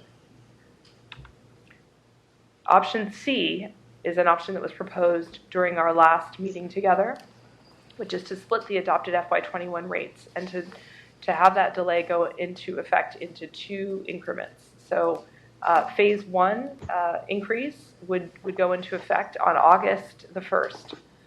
Why is it not July 1st? Maybe a question. And the reason is because there are additional requirements that would have to be met under the EBMUD Act for us to be able to move forward with a split rate increase. So on the water system side, we would have a rate increase of 3% proposed to go into effect on August the 1st, followed by a phase 2 increase of 3.15% that would go into effect on the 1st of January. On the wastewater side, it would be 2% and 1.96%. Another question that may arise is 2 plus 1.96 doesn't equal 4, Sophia. You are correct. And the reason is because of compounding. And so we want to make sure that the compounded effect of phasing in these rate increases does not result in an increase greater than 6.25% for the water side and 4% for the wastewater side under Proposition 218, as those were the maximum rates noticed during our notice and hearing process last year. Again, this is all with the exception of the wet weather facilities fee, which was passed earlier in this meeting. So with respect to option C, the implementation of the rate increases in 2 phases would again continue our investments in our operating and capital budgets. It would increase the shortfall just slightly, so $11 million rather than the $10 million from option B that we discussed earlier. And again, these are certainly numbers that we can make up using our shortfalls. There are, however, additional board actions and public notifications that would be required. We would need to file a new GM rate report as required by the EBMUD Act, and so we would, given direction, file this report on the 23rd of June in 2 weeks, and that would allow us to hold a public hearing on the 28th of July, and so that would be the soonest we could do that. We don't recommend this option, and the reason is because it would result in 3 rate increases over a span of 11 months, multiple public notices, and communication each time that rate increase went into effect. Per discussions that we've had with people that have been involved in such split increases, it seems that the benefit to the ratepayer seems to be lost in the shuffling somehow. Right. So moving on to our last option, D, which is to rescind the adopted FY21 rate increases, which would be effectively a rate increase of 0%. So this rate increase would essentially continue our existing FY20 rates And it would require the district to make significant reductions to our FY21 operating and capital budgets. It would increase the shortfalls by approximately $35 million on the water side and $6 million on the wastewater side when compared with option A. And it would require higher rate increases in the FY22, 23, and beyond. Current projections are to catch up rate increases on the order of 10% for each of those next 2 years would be required, in addition to reductions in our long-term capital program. So if we were to receive direction to pursue this alternative, a reduced FY21 operating and capital budget, actually 2 budgets, would be presented at the 623 board meeting, in addition to a resolution that would rescind the already adopted FY21 rate increases. And again, for the reasons mentioned, staff does not recommend option D. So with that, we can take any questions, and I have here a summary of board actions. Okay, let me take questions before we entertain a motion.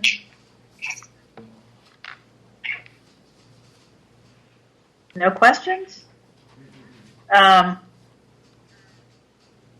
have one question, which is, what's the relative impact of deferring the rate increase per month beyond October? So say if we deferred it to January. It would be on the order of $3 million a month, $3.5 million a month. Per month? Correct. Okay. All right, are there any other questions from the board? I don't have a question, but this is related to the financial end, and I know we will get to that when we comment on whatever we adopt going forward. But from a fiscal standpoint, and from the standpoint of the progress the district has made, my analysis, if I read it right, and you put it on the board, that we're talking about $3.50 on the water bill, and only not even what is it, 50 or 75 cents on the wastewater. Those are not astronomical numbers going up. The balance, though, that we face, we've made significant progress, especially with our infrastructure, which was way behind. Every time we toll income, we put in jeopardy our accomplishment to date. People I've talked to are not raising sand about East Bay Mud. We're still their smallest water bill. I mean, we're still their smallest utility bill. They have been very respectful of our ability to stand the strain during the time of the energy outages that resulted in what that young man was talking about when he came to honor our staff. I think PG&E has been the culprit. They're going to be going way up on their rates, regardless of what we do or anybody else, because they're already before the commission asking for that.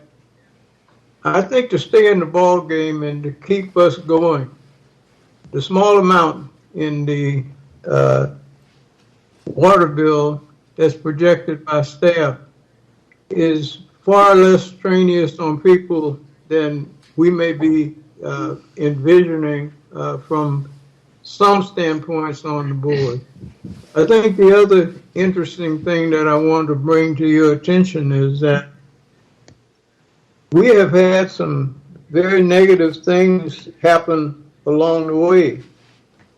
With the governor's action, we don't know what the federal action is going to be, but all of them say in the stimulus checks that they have written, utilities take a priority. Well, I think that's the saving grace in between. What we don't know is the effect of COVID, and that we're bearing 100% of that in terms of our staff or any of the things that will happen in that whole sphere. And then the other aspect that you just got a letter on it. It had to do with the governor's most recent action with the inmate fire camp, Pine Grove Youth Conservation Camp, and the Delta 8 Vallecito Conservation Camp. All of those things, just remember, only takes one fire in the watershed. I've been up there and looked at it, and I'm saying if we have any reverse actions that come to us, we haven't got anywhere to go. Our reserve fund is the only thing we can count on. So unless we're going to pin this to a specific fund or amount of money to keep us going, we have to be very careful about cutting the rates at this point in time. Lisa said it best last time when she said kicking the can down the road. I asked for investigation so that we could see how we could pin the numbers down and keep our district moving. The breaks in the lines are more frequent. You continue to look at that figure that you get, how many emergency things they have to go out and do and fix.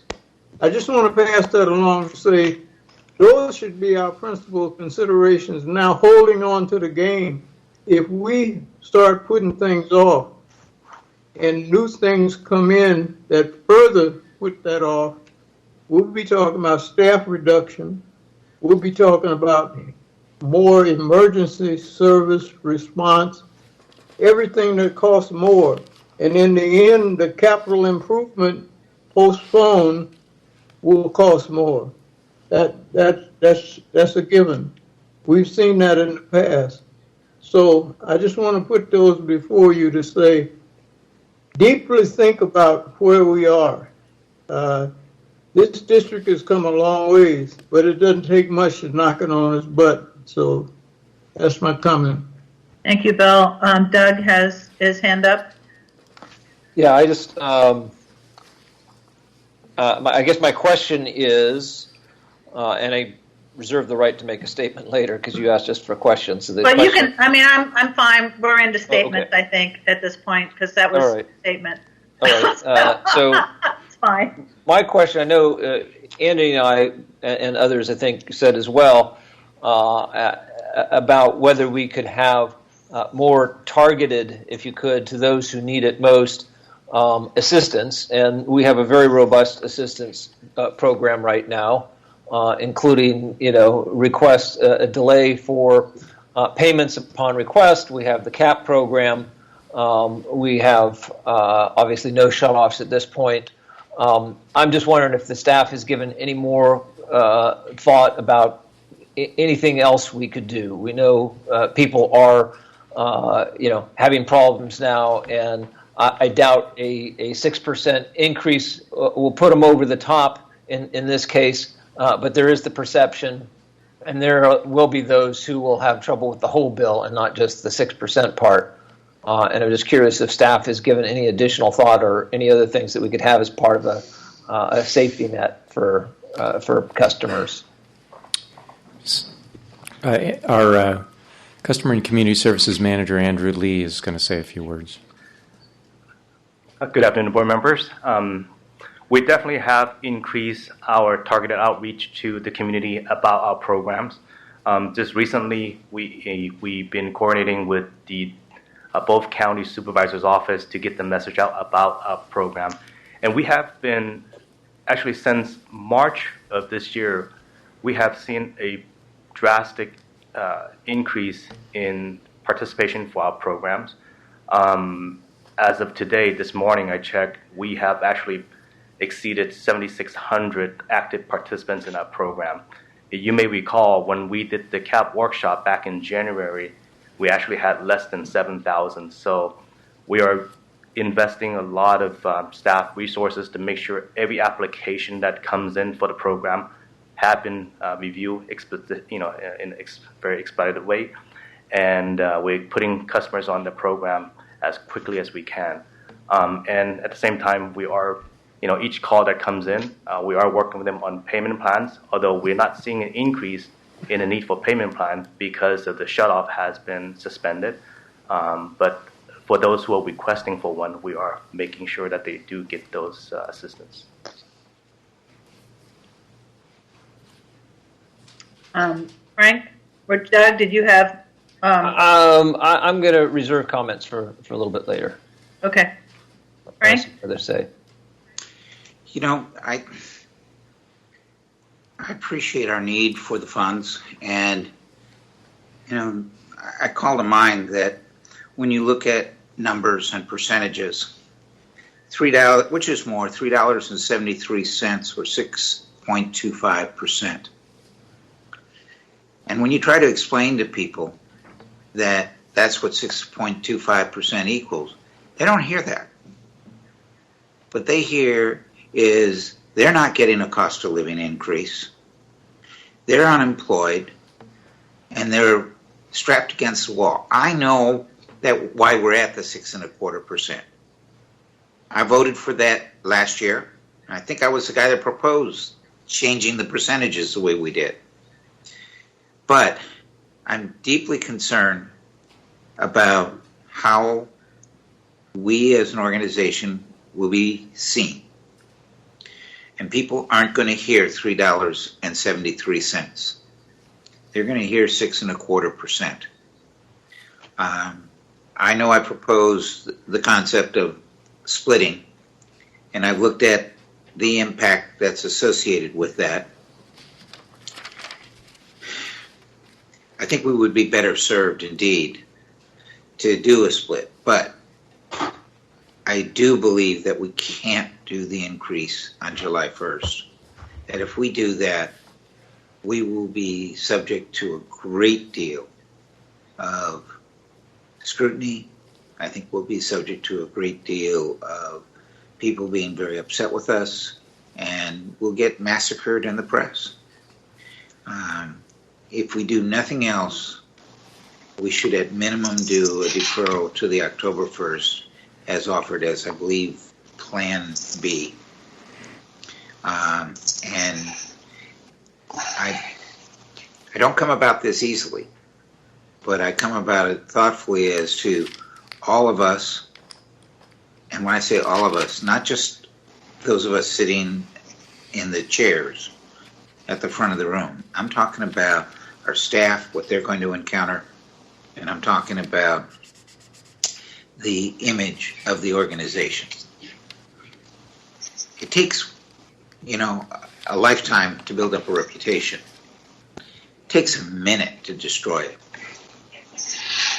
And in this case, I think the minute is the 6.25% on July 1st. So those are my thoughts. I could vote for October 1st, but I won't vote for July 1st. Can we, what I'd like to do, I think, is go around the horn and just hear where everybody is at before we take a motion. I had John's hand, and then I see Lisa, and I think Andy's hand might be up, but the bar on the screen is covering it. Okay. Great. So I got Thank Lisa, you. John, then Lisa, then Andy. Great. And then we'll Thank go you. back First to of all, I really appreciate Bill's comments, and I in agreement much of it. The perception is reality, and Frank talked about it, and Doug alluded to it. We're in a recession. We don't know how deep it's going to be or how long it's going to go. It was just today's when they finally declared that February was a recession month. Part of my concern is we have the ability to raise rates by being the district that we are. And if we were able to raise rates right now, when the state's doing their budget, are they going to say, well, man, let's take money from East Bay MUD and other special districts because they have the ability to raise rates and generate the revenue that we're going to take from them. And that's part of where my concern's coming from. I don't believe the feds are going to, quite frankly, step up and give California enormous amounts of money to balance the state's budget. I think that's an illusion. And I think we need to be careful of this. And a lot of people are trying to just get by and survive. Yeah, 6.25% doesn't sound like much, but it's in total dollars. But to people who are paying the bills, it's going to be a shock to them and saying, why aren't you doing things to reduce your expenses? And that's what I hear often, and that's what other people are going to hear. So I have a real problem with it. I guess if we needed to, I could look at doing B, but it's a concern that I have. That's where I'm coming from. Thank you. Okay. Lisa? Sure. So obviously this is one of those really tough decisions, probably less so normally, but more so now given this moment in time. Weighing the best interests of the district long-term versus our ratepayers who are really going through some exceptionally difficult times financially. But I recognize and give honor to both of those needs. In Ward 1, I have the honor to represent many low-income households, and I believe so. I like to believe I do so with compassion. Saying that, I also know that our projections for FY21's budget assume that these rates will continue to be in effect. I believe because we have these thoughtful processes in place, no shutoffs, waiver of late fees, payment plans, I believe we should move forward, if not for July 1st, for October, trusting and knowing that not one of our ratepayers will be penalized if they are or cannot pay that additional sum that, by the way, they're already paying. I think we have sufficient thoughtful processes in place that our ratepayers won't be harmed by this, even given this moment in time. I am willing to accept the October date because we will probably know more by October. You know, we will have some better sense. Is COVID over? You know, is a vaccine at hand? I know, Marguerite, I know, but, you know, I mean, it could happen. But, you know, July 1st seems ominous. And I guess everyone is right, you know, perception over reality. I think we should move forward thoughtfully, but I am willing to wait until the October date, which is option B.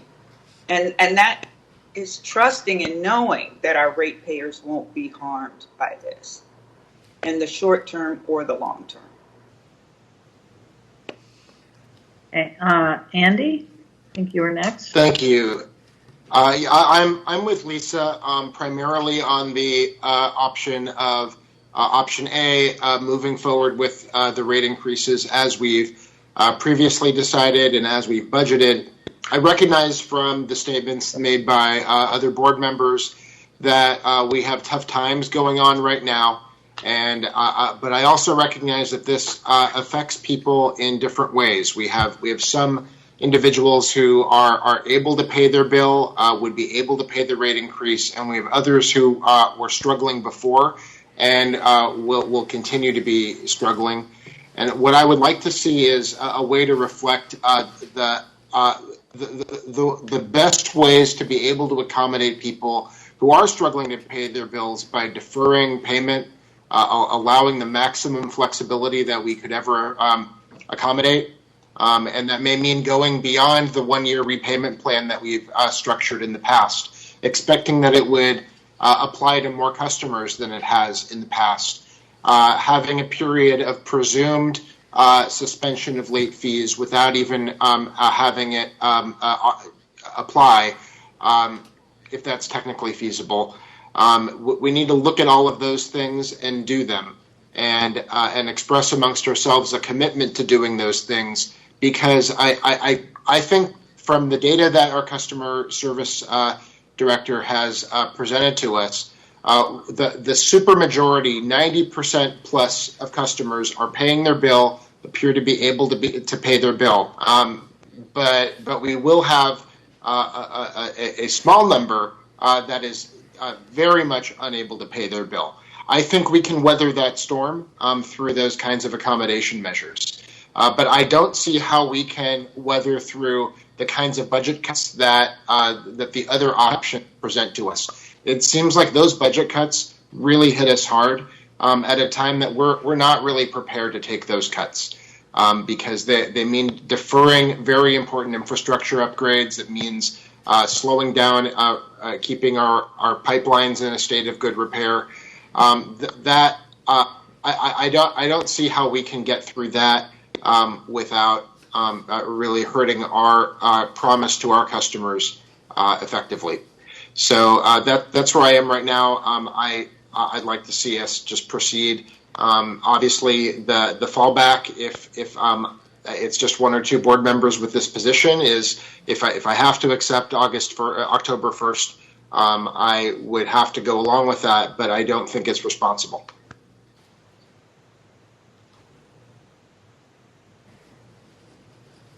Doug, it's your turn to make your comment. Where we're at. You're on mute. Yeah, this is definitely a tough one.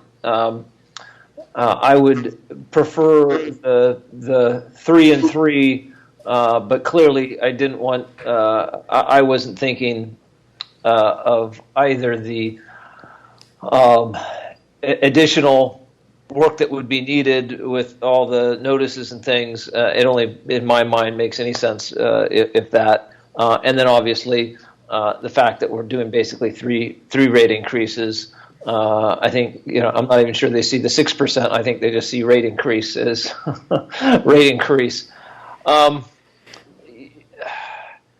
It feels to me, just again, in my sense of things, things are not going to get better by October 1st, that we're kicking it down the road. But it is true we'll have more information, and things could get better. But I guess my inclination is to stick with the rate increase now that we've already approved, move forward with it.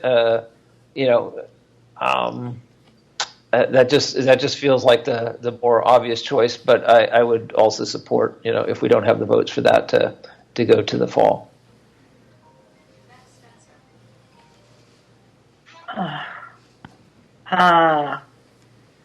Goody. I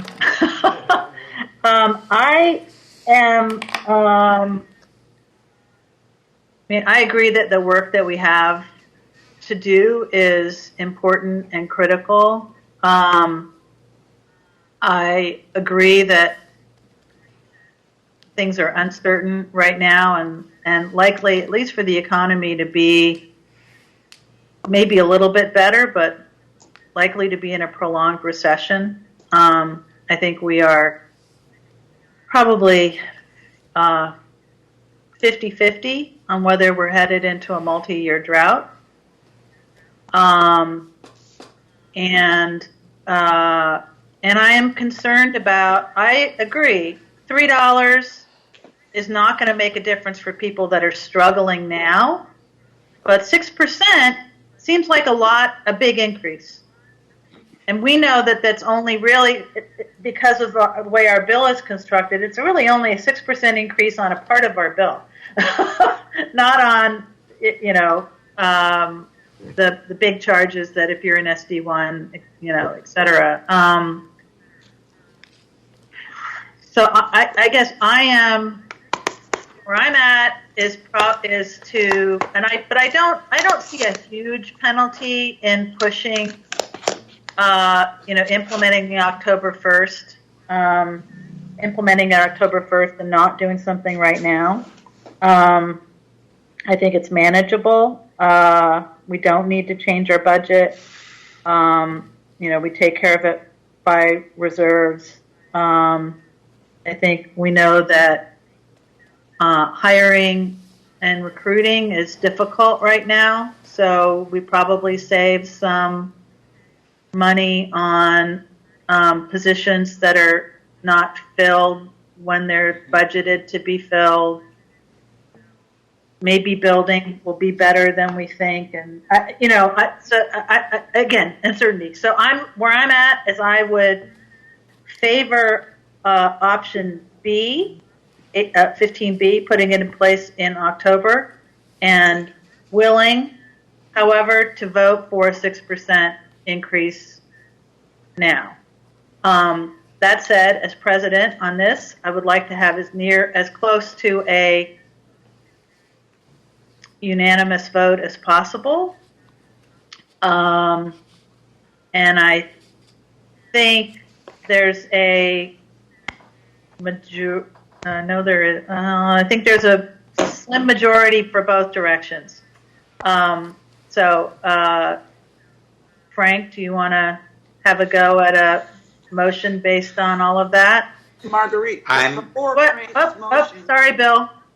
Before Frank's motion, may I ask staff for clarification on option B? Go back and remind us what the penalties are waiting until October as opposed to July. $10 million. That's correct. 10 million. Okay. Which we would make up from reserve, so there would not be a change we would not change the budget. That's correct. Then I have a motion for option B. Oh, well, then I'll second it. I was going to jump in first, but Oh, that's okay. yeah, no, I'll second. Okay. I'll second. Okay. Any further discussion? I mean, obviously, this is tough for all of us. It is it's as tough as it can be. Especially when I pushed for what we have now. Well, the world was really different 3 months ago. It sure was. 12 months ago. What I hesitate on anything else. I hesitate. I mean, the idea of greater increases next year. So we might have to do them anyway, though, depending on where we're at. But by the way, my first choice is option A. I understand that. But that's not your motion. No, that's not my motion. That's my. I deeply appreciate your motion, Lisa. Bill? I was just going to say a suggestion, but I think we can vote it the way it is. My concern is that we continue to roll forward with all these unforeseen things. I know people talk about postponing it is $10 million, and we can take that from the reserve fund. But I can tell you one thing. A fire in the watershed can wipe out $20 million overnight. And then you got to get the water back into so somebody can drink it. You may have to then all go up and get Freeport online in order to get usable water to people. We have so many unforeseen things that can be taken care of if we just go forward with our budget and let it address as many of those issues as come up. And then in future years, we can talk about some kind of relief. We will have to fund the special monies that we set aside for people who have trouble paying their bills. All of that comes out of that 6% that you're talking about. So I don't want to cringe on helping people. I've got some of the poorest families, and they're multiracial in my ward. I have some of the most astute people who are not affected by COVID, or this temporary situation we're in. And I'm talking to both sides. But I don't seem to get pushback from our rate increase as long as I can convince them that the 6% we talk about is on water. It's not on the whole bill. And the education that we've spent millions of dollars on educating our people throughout the district to how we raise it over the years, I'm saying that's the pushback that I get, that people understand it. Now, people who don't understand it, they don't understand anything else that's going on. But they're the ones that come to us for the help. You see? So at least I'm not trying to tell you what to do, but I would. Yeah, you are. Yeah, you are. It's okay too, because I'm actually going to make a substitute motion. The budget we've already approved, and then if we get pushed back, we can do B or whatever. That's what I'm saying. Now, Well, Bill, you should make that motion as well. So do you want to make a substitute motion, or should I make a substitute motion? Motion that we follow the plan that we have, and I'll put that on the table if somebody's willing to accept my substitute. I'll tell you what, I will, actually, you have the opportunity to ask the original maker of the motion to accept it as has to be voted on a substitute. Okay, I make the motion. I know you did. Shaking his head. Frank's shaking his head. No, so what I'm saying is that Bill, Bill and Andy actually have convinced me to think differently about my position, and I will accept the substitute motion. I won't. It has to have a second. I'll second. Well, I would have to be approved by the maker and the seconder, right? I won't accept it. Okay, so we have to vote on the then we have to vote on the substitute. The maker of the motion is the only one that has to. No, the maker and the seconder has to agree, I believe. Otherwise, correct. it goes to a vote. It has to go to a vote before the original motion can be voted on. So I will second the motion in order to vote on the substitute. Okay. But I would. Can I ask the maker? Can I ask the maker of the motion if he would accept an addition to it that we? You said he. The maker of the motion is a she. No, for the substitute. Oh, for the for the substitute. That we affirmatively put together our plan for how to, in more than we've done, for how to address and help those who are struggling, including the things that Andy said, but even potentially going beyond that. Yeah. Would you including getting ahead of this, quite frankly. And yes. No, it's a big wall that we're going to hit, right? So affirmatively addressing those of our customers who are legitimately struggling to pay their water bills due to this. Doesn't have anything to do with the rate increase, really, overall. But Bill, are you acceptable to that and Risha, good luck in capturing that. I'll try to help you with it if it passes.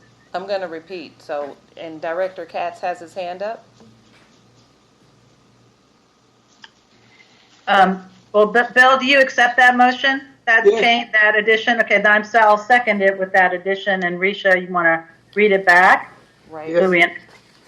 So it looks like the board is voting for 15A. Well, there's a substitute motion on the floor for 15A. Substitute motion on the floor for 15A and include an action plan to help those who are struggling to pay their bills. So have an actual plan in place to help those struggling to pay their bills with additional options, more than what we already have in place, the CAT program, the Water Lifeline, the payment plans, that we're going to have additional options for customers who are struggling. Yes. Is that it? Yes. Okay. Discussion? It's a mistake, and that's all I'll say. Director. Don, do you have John's struggling whether to say something or not. No, I'm ready to vote. You're ready to vote. Okay, so let's vote on the substitute motion. All right. So, Directors Coleman, No. Katz, Yes. Lenny, Yes. McIntosh, Yes. Mellon, No. Patterson, Yes. President Young. Yes. Okay. That's a 5 to Hallelujah. 2. The substitute motion well passes. Okay, this is a Robert's Rules rabbit hole. Is there a vote on the original motion such? No. Okay, No. it's done. It's toast. All right. So that is. Let me make that point of order. It is. We would do that under Robert's rules, but East Bay Mud follows Sturgis. So. Oh, excuse me. Shows how long you've been here, Andy. I didn't read that when I became president. Somebody gave me the Sturgis Rules of Order. So that means that item 15. It's resolved. So, right. So, but is item 16 is the budget, right? Yes. Yeah. Okay. So we've affirmed item 15B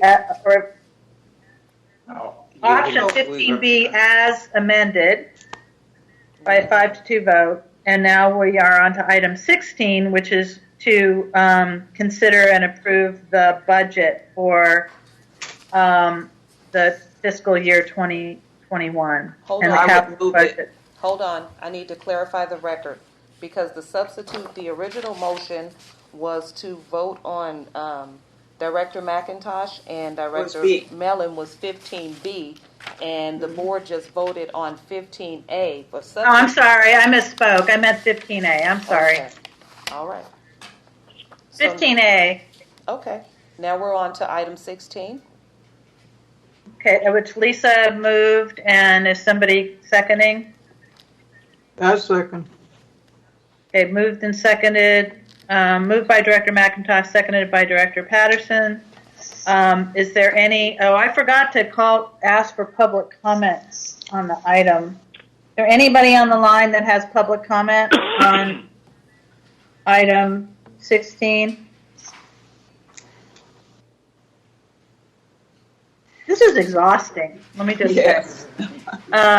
Okay, no public comment or any discussion from board members on the budget. Let's vote. Right. Roll call vote. Directors Coleman, Yes. Katz, Yes. Lenny, Yes. McIntosh, Yes. Mellon, Yes. Patterson, Yes. President Young. Yes. Okay. Frank, you have to stop sulking now. Okay, Scratching his head. You don't have to. You don't have to, but, you know. We've already voted on the money. There's no point in saying no on the budget. Okay. Item 17 is to consider adoption of the 2020 update to the district's strategic plan. I would so move. Moved by Director Mellon, Second. seconded by Director Katz. No, it's Doug. Oh, sorry, by Director Linney. Discussion on the motion. Any public comment? No public comment. Okay, roll call vote, Madam Secretary. Directors Coleman, Yes. Katz, Yes. Lenny, Yes. McIntosh, Yes. Mellon, Yes. Patterson, Yes. President Young. Yes. Okay, that was item 17, unanimous support. Now we move on to item 18, which I'm so tired that I'm actually, I was going to make a joke and now I'm not going to make a joke because I was going to say this is the light part of the agenda, but that would be really bad. So, Alex, please introduce this item. Yes, thank you, President Young and board members. As the memo introduction states, there's been an awful lot of negative things happening outside in the world and in our country. And I took the opportunity last Monday, after the video images of George Floyd's death were publicly available, to send a message to our employees to essentially put my arms around everyone and to help them understand that the district is a safe place, that we value diversity, and that we have been working hard on it, and we're going to continue to work hard on it going forward. The majority of employees who I heard from were positive about what had been said, but some viewed that it wasn't hard-hitting enough. And so I followed up with a conversation. Well, I've followed up with each of them who contacted me. Some, at least two, will be making public comment on this subject, and then subsequently with President Young. And we thought we would structure an opportunity here for the board to voice its views, but rather than try to craft a resolution for the board to consider on the immediate, we've crafted this as a memo where we sort of providing the board with some of the parts, some of our thinking, but you are a very diverse board and you have the pulse of our community, and so we wanted to hear from you, and then with that, with your thinking, put forward a resolution for your consideration at the next board meeting. And so, that's how this came to pass.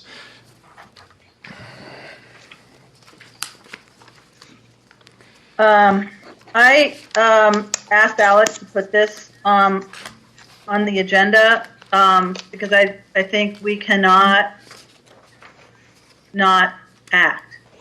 For those of us that are white, it's time to not be silent anymore. And for Bill and Lisa and for our staff of color, it's time we take a harder look at the structural changes that we need to make in our organization.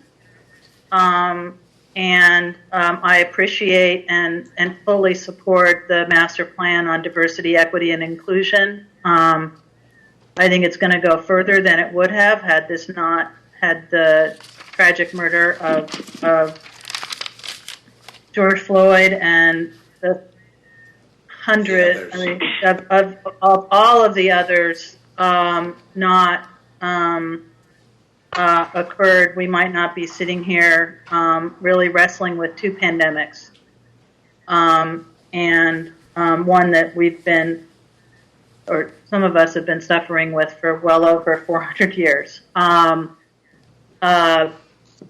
So I wanted, as Alex and I talked about what we might propose to do, we both agreed that it would be best to hear from each of you. And so I want to, I know we have how many speakers do you have identified, Risha? Three. Three speakers, and there may be others who wish to give voice to this topic for us to consider. But I just want to, let's make it around the horn to hear what your thoughts are and what you think we as the district can and should do in this moment. I don't know who to start. Frank and then Bill. I can't see everybody. screen. I want to give you a bit of historical background as well, Marguerite. I support what you're talking about. There was a period of time when the district wound up having to enter into a consent agreement on affirmative action. And it came out of that some 10 years ago. However, it seems to me that as part of this process, that should be dusted off and looked at as we plan for going forward. So I offer a bit of history that I think might be useful for this process. But I concur. We need to make a good, strong statement that really comes from all of our hearts. Thank you. Madam President and members of the board, I guess I'm the next speaker. Is that right? Correct. I wanted just to say how appreciative I am that those who thought it through to do a resolution from East Bay MUD and to put us into the mainstream of America. All of you know that I came from the civil rights background.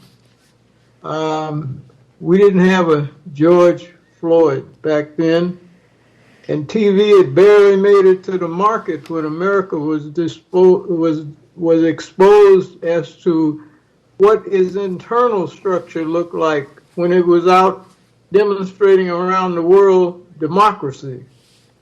And all of that starts at home. You see, I was in Mississippi, and I saw what happened to those college students. There wasn't one George Floyd. There were hundreds of George Floyds in Mississippi.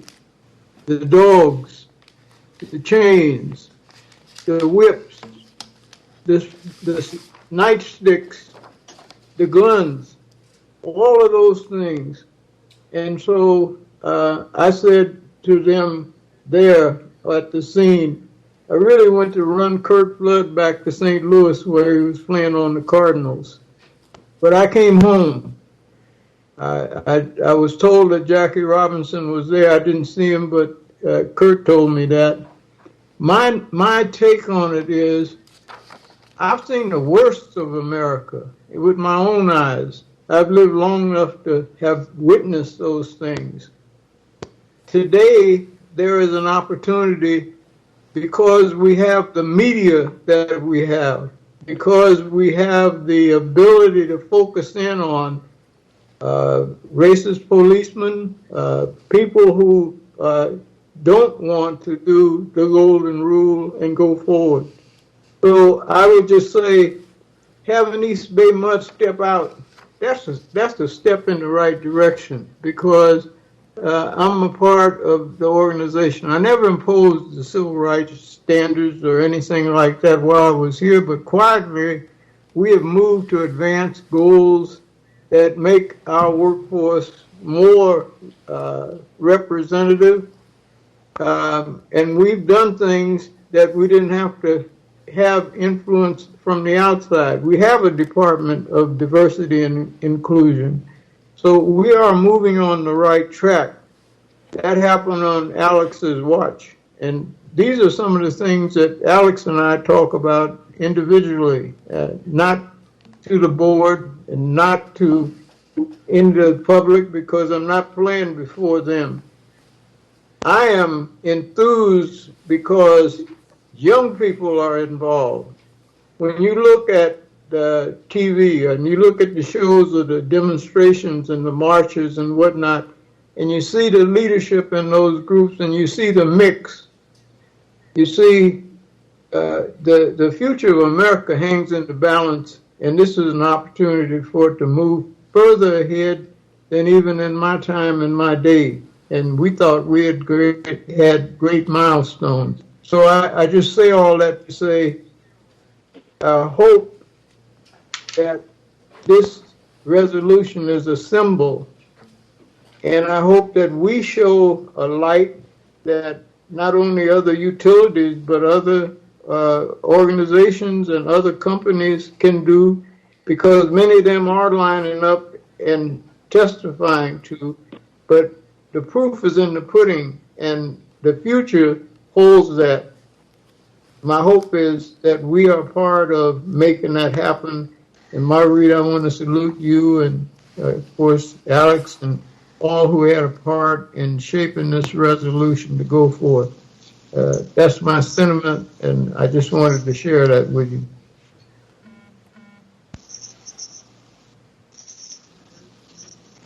John, and then I think I have Lisa. Was that your hand up there? And then Andy. Yeah. Great. Thank you, Marguerite. Thank you for bringing this before the board. I've never experienced what many of you have experienced, and I can't fathom what you've gone through when you've had to put up with that kind of garbage. The only good thing that came out of the George Floyd incident was it was videotaped, and it was many from different angles, and so many people saw what was so god-awful that happened. That was unconscionable, and it should have never happened, and it's happened before. It will happen again, unfortunately, in the future. We have systemic racism in this country. We have to address it as a nation, but maybe we need to start on the local level at EBMUD and locally to move it forward, and I think this is a good way to do it. And as Bill talked about, the hopeful thing is looking at the people who've been out protesting peacefully. It has been all ages, all colors, all talking about peace and fixing the racism that does exist in this country. And I hope that we can get there. And I think maybe this pushed us further along that road in an unfortunate way for Mr. Floyd. I'll leave it at that. Lisa, go ahead, and then Andy. So as a Black woman in America, as to this moment in time of racial tension, I can attest to the fact that this racial tension being recognized now has always been going on. It's a constant. It is systemic. The first time I was called the N-word, I was 6 years old. And it's something that you never forget as a human being. Because at 6, you're being told that you're less. That's what we as a race have been going through, for a little 400 years. And here we are. It took a Black man being murdered in 2020 on film that has raised people's consciousness this time. You know, it's always this time. And then people protest, and then people go home and go on about their lives, and nothing changes. And it's frustrating and infuriating and hurtful. I want people to just not react to hate and lack of respect. I want people to live it daily. And the question is, how do we get people to do that on a mass basis? So at the district, what can we do? Yes, let's start with this resolution, a statement, a powerful statement, but let's move on towards something more substantial and everlasting. Even if it's just us for this moment, we can affect this right now. So I don't know if we have another workshop, or I don't know what we do beyond this moment, but I think it's quite necessary. Thank you, Lisa. Andy? Thank you. It's not a time to be quiet. It's not a time to hide behind the offices and the programs that we've established and just to say we've checked the box. It's time to speak out. It's time for action. And it's time to call for equity and fixing what's broken. I want to thank Bill and Lisa for sharing your experiences. And I wholeheartedly support the idea of passing a resolution at our next meeting along the lines of what's in the memo in front of us. But I'd like to do more. I'd like to see us going on record in support of ACA 5. That's the pending constitutional amendment in the legislature that would repeal Prop 209 and restore affirmative action.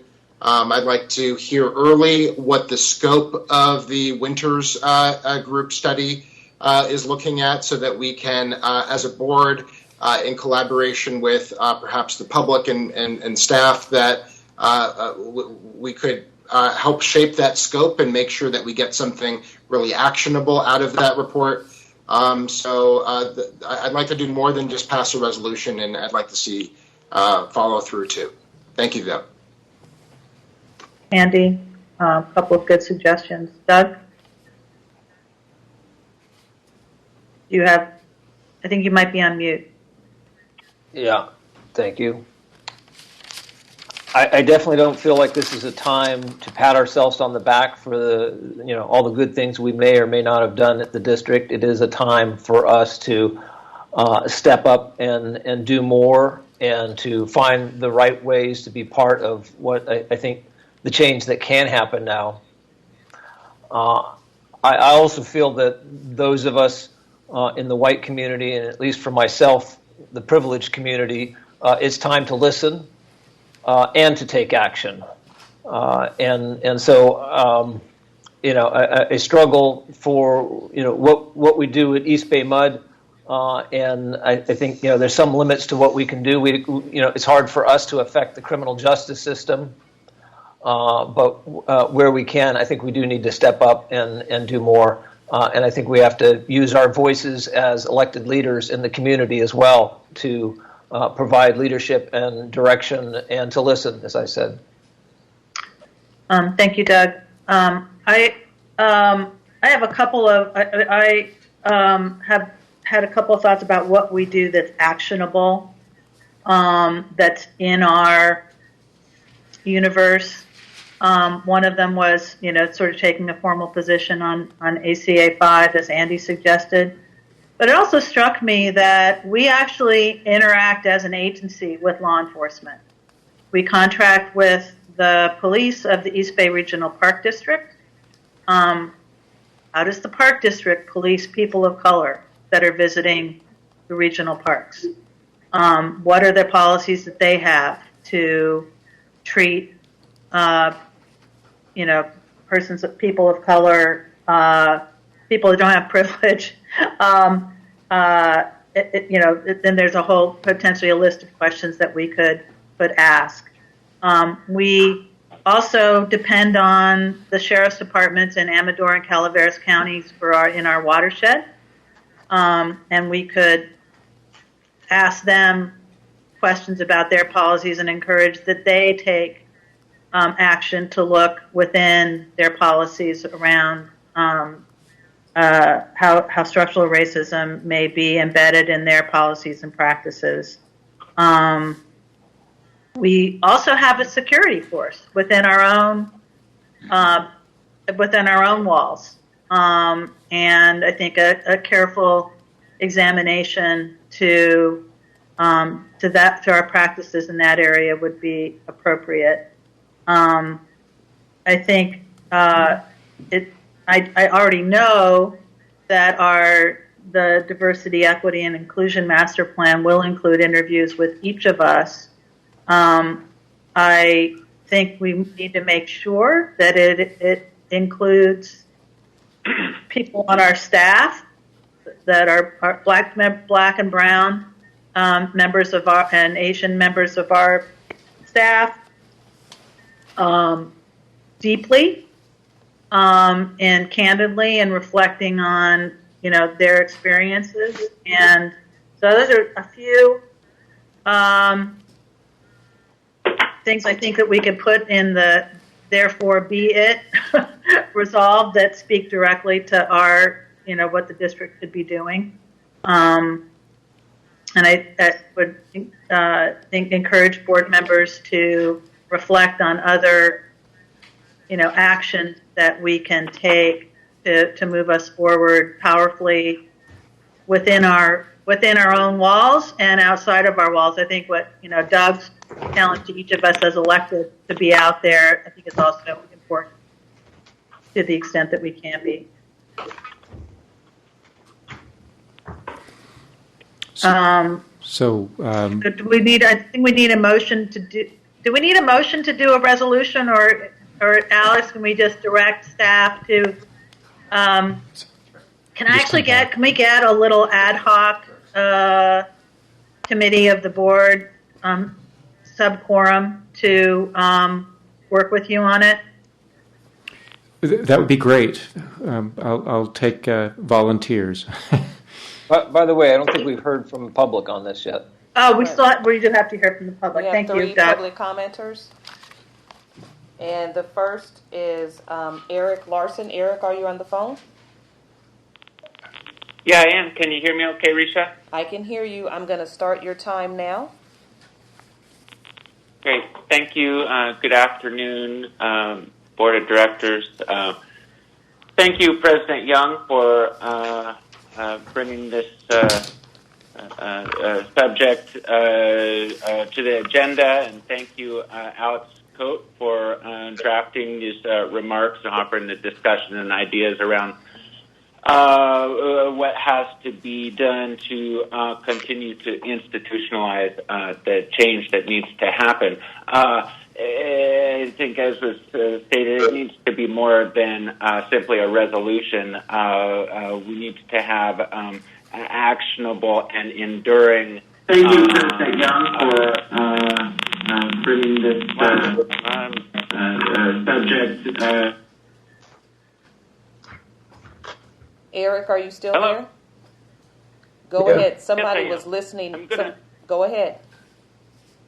I'm sorry, I didn't get that. So I'm going to read the statement that I sent to my members this past weekend, stating that the AFSCME Local 444 condemns violence in all its forms, and in this time of crisis calls out institutional racism that has wrought a history of terror across communities of color, harmed through economic oppression, unequal access to health care, greater exposure to toxic substances and unsafe working conditions, a history of intentional housing disparity and food insecurity, who suffer a disproportionate rate of incarceration and use of excessive force and deadly force, from countless lynchings to execution-style murder of unarmed black man George Floyd of Minneapolis by a heavily armed white police officer with 18 counts of misconduct on his record, who was at the time training junior officers who stood by while an unarmed black man lay on the ground gasping for air with the weight of a 200-pound knee on his neck. "I can't breathe" is the refrain of far too many people. As president of our union, AFSCME Local 444, I condemn these actions, behaviors, and attitudes. I condemn these murders, the brutality, and the theft of stolen lives and property. I stand in solidarity with the civil unrest and protests that have taken hold of our nation. We are demanding change. We are demanding a better America where black men and all people of color do not have to fear racist oppression and terroristic attacks, whether execution, assassination, or simple alienation. We demand a just America which provides equality and opportunity to all people and demands an end of racist actions, attitudes, and behavior. We will not get through this time without clear-eyed and honest communication, discussion, and dialogue.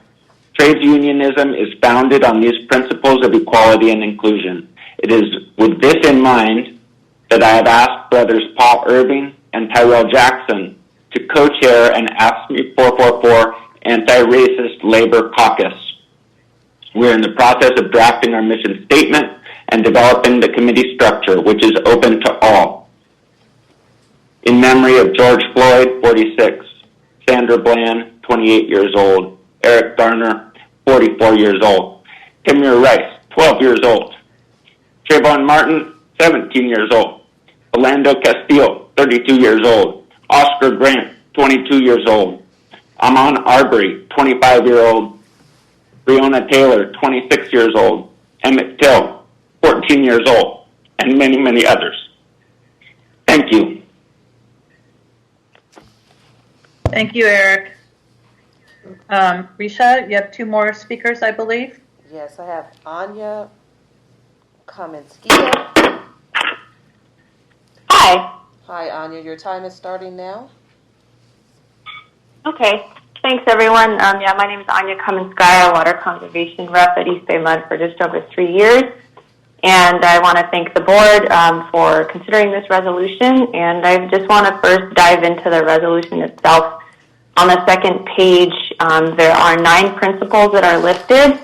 And I think it's a good start, but only one of the 9 actually has a mechanism for enacting that principle. So I'm just going to go through one by one and just ask some questions. So the first principle, stand up against acts of racism in our community. How are we going to do that? The next one talks about providing leadership to call out broken systems. Which are these systems that are broken? They have to be named. For the third point, I'm so excited that East Bay Mud is going to be committing to becoming an anti-racist organization. This is a huge undertaking. There's a lot of unlearning that all of us white people have to do that are part of this organization. How are we going to do this? The fourth point talks about changing our ways of thinking through dialogue, education, of training. Which ways of thinking are we looking to change? The fifth point talks about combating hate, discrimination, and unfair treatment against all people. Again, what is the mechanism that we're going to do that through? The sixth point talks about being a resource for our community. So through what channels, what kind of resources we'll be sharing. The seventh point discusses supporting peaceful assembly. Again, how are we going to support? How are we going to show that support concretely? The eighth point talks about supporting First Amendment rights. Again, how will we support those First Amendment rights? And the ninth point talks about people who use violence to distract from the critical message of peaceful public protesters. And I just want to say that, a lot of people are showing appropriate rage and grief about the thousands of people that have died at the hands of police. And that's a hard conversation we must be willing to have. The next thing I want to talk about is the Diversity Inclusion Master Plan, which I'm so excited is happening. I know it wasn't started because of the death of George Floyd or any recent death, but it's, appropriate timing. And I just want to make sure that there is a diversity of voices included in this process, not just race or sexual orientation, but also ability and age. From what I've heard informally, it sounds like there is predominantly a senior management team will be kind of driving this process. And I just want to point out that all those folks are wonderful, and they tend to be of a different generation than many of our incoming employees. And so as a politically engaged, relatively new member, I want to make sure that all of our voices are represented in the process. And I also want to make sure that the diversity and inclusion practices are transparent. Are we talking about hiring transparency, the hiring process? How is that going to work? There are so many ways that this master plan can unfold, and I just hope that it's shared with the entire district and that there is plenty of opportunity to comment. The last point I'll make is just, I've been here for almost 3 years. I didn't know diversity and inclusion existed. Once I found out about them, they're so hard to find on the internet. They need to have a more prominent place on our resources. And I know I'm over time, so thank you so much for your time. Thank you so much. Could you provide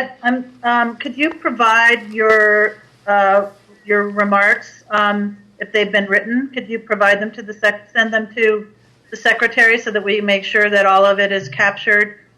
Eric, same for you. Absolutely. Get a copy of the 444. Where should I send them to? Anya, you can email those to me, Risha. Okay, perfect. Thank you, Risha. And Eric, if you could do the same with the 444 resolution, that would be terrific. We have one more speaker. One more speaker, I believe. Lindsay. And can you repeat your last name, Lindsay? Hi, this is Lindsay Edelman. Can you hear me? Okay. Yes. Great. So my name is Lindsay Edelman. I've been at the district for 2 years in water conservation, and I'm with the union AFSCME Local 2019.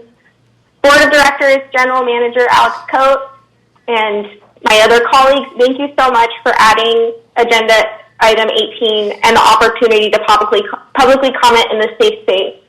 I'm here this afternoon because I believe that the district is being slow to act on supporting the movement to end police brutality and racism targeting our Black community.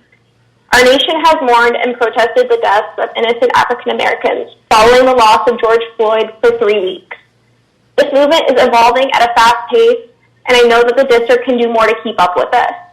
We cannot simply continue our lives business as usual and say that just action can be achieved through daily work and treating our colleagues and customers with respect. This is our norm.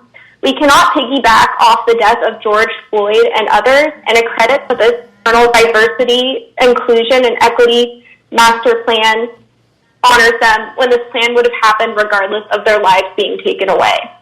This plan is a good start to ensure that we're combating racism and injustice long-term internally. But what are we doing for our community to address this and show our support in the short term? To this day, the most direct response I have seen to this was the quiet removal of the graffiti off the pillars of our building resulting from the protest. The longer it takes us to speak up against this violence and injustice publicly, the more complacent we will appear. The district can do more by acting with considerate attention to planned and unplanned events by using our voice to condemn injustice and encourage intersectionality. Every year for Pride Month, we decorate with rainbows and flags supporting our LGBT community as planned. We can take this a step further by acknowledging that the resistance against injustice and movements like what we are seeing today parallels the Stonewall riots and police brutality faced by Black members of the LGBT community that established Pride Month. We can recognize that this injustice is still felt today, like the loss of Tony McDade, a Black trans man who was murdered by the police a day after George Floyd. The district can improve its inclusiveness by recognizing the intersectionality of these groups and its history relating to modern-day events.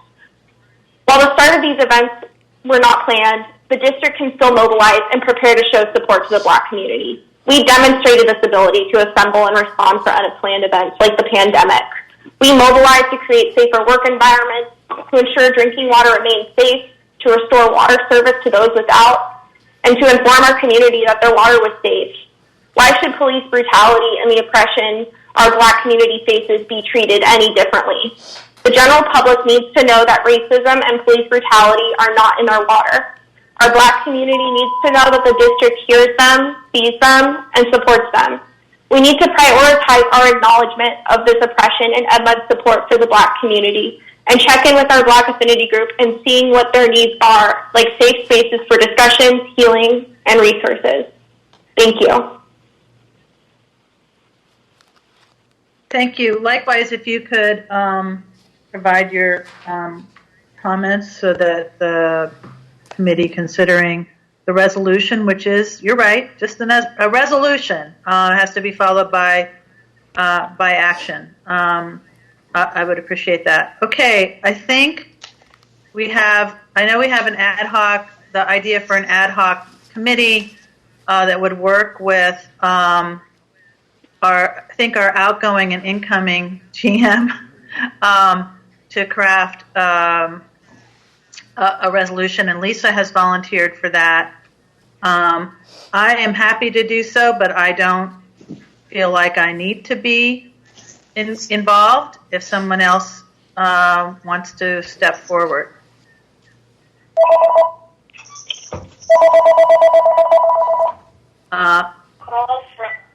I'm happy to work on it. Frank, are you volunteering? I know the letters in the word Navy say never again volunteer yourself, but I'm going to do so. Okay, so that's three of... at my board meeting. Okay. Bill's on the phone. Oh, Bill's talking. I would like to suggest that as part of this, that we include the union folks in the crafting. Okay, that's a good suggestion. Eric, maybe you could, we could ask one or both of the co-chairs of the anti-racism caucus that you've established to participate, and if 2019 Actually, I didn't understand, Eric, if your caucus was within 444 or if it was cross-local. So, it's actually across locals, but the co-chairs are both 444 officers. okay, I'll leave it to you guys to figure out. Yeah, but I think we'd appreciate constructive engagement in crafting the resolution so that it appropriately reflects the balance between resolve and action. If we could ask Risha to set up a Teams meeting, that would be helpful. Okay. So what? I think there's actually one more commenter on the call. Okay. Hold on one moment. Okay, so I don't know that we need a motion because we're just directing staff direction. Okay. For the record, actually, if we can make a motion that you're going to convene an ad hoc committee to prepare a resolution to be brought back to the board on June 23rd, that would be great. Okay. So let's do that. Somebody want to make the motion in the second? I'll make the motion. Second. Okay, made by Director Coleman, seconded by Director Patterson. Roll call. Directors Coleman? Yes. Katz? Andy? Might be on mute. Him. Can you bring up the participants? I think we lost him. Oh. There he is. He's calling back. Director Katz, are you there? Director Katz? He's waiting still. We need to let him in. He just left. Okay, now he's in. He's in. Director Katz, are you there? Yes, my internet disconnected. I'm on trying to reconnect and I'm on the phone. You're in. That's fine. All right. So we were doing a roll call vote for pulling together an ad hoc committee to draft the resolution, and we were on Director Coleman, who said yes. Director Katz? Yes. Director Linney? Yes. Director McIntosh? Yes. Director Mellon? Yes. Director Patterson? Yes. And President Young? Yes. President Young, we have one more commenter on item 18. Oh, okay. The person just came on the line. May I ask that you state your name? My name is Randall Burnett. Randall Burnett, okay. And Mr. Burnett, I am going to start your time now. You'll have 3 minutes, and your time is starting now. Thank you very much. As I said, my name is Randall Burnett. I'm an African-American male, and I've been a meter reader at EBMUD for 23 years. For the past 15 years, I've been the shop steward for the meter reader work unit. And that position has given me some insight on some of the troubling things that's been occurring in my unit as far as racial discrimination.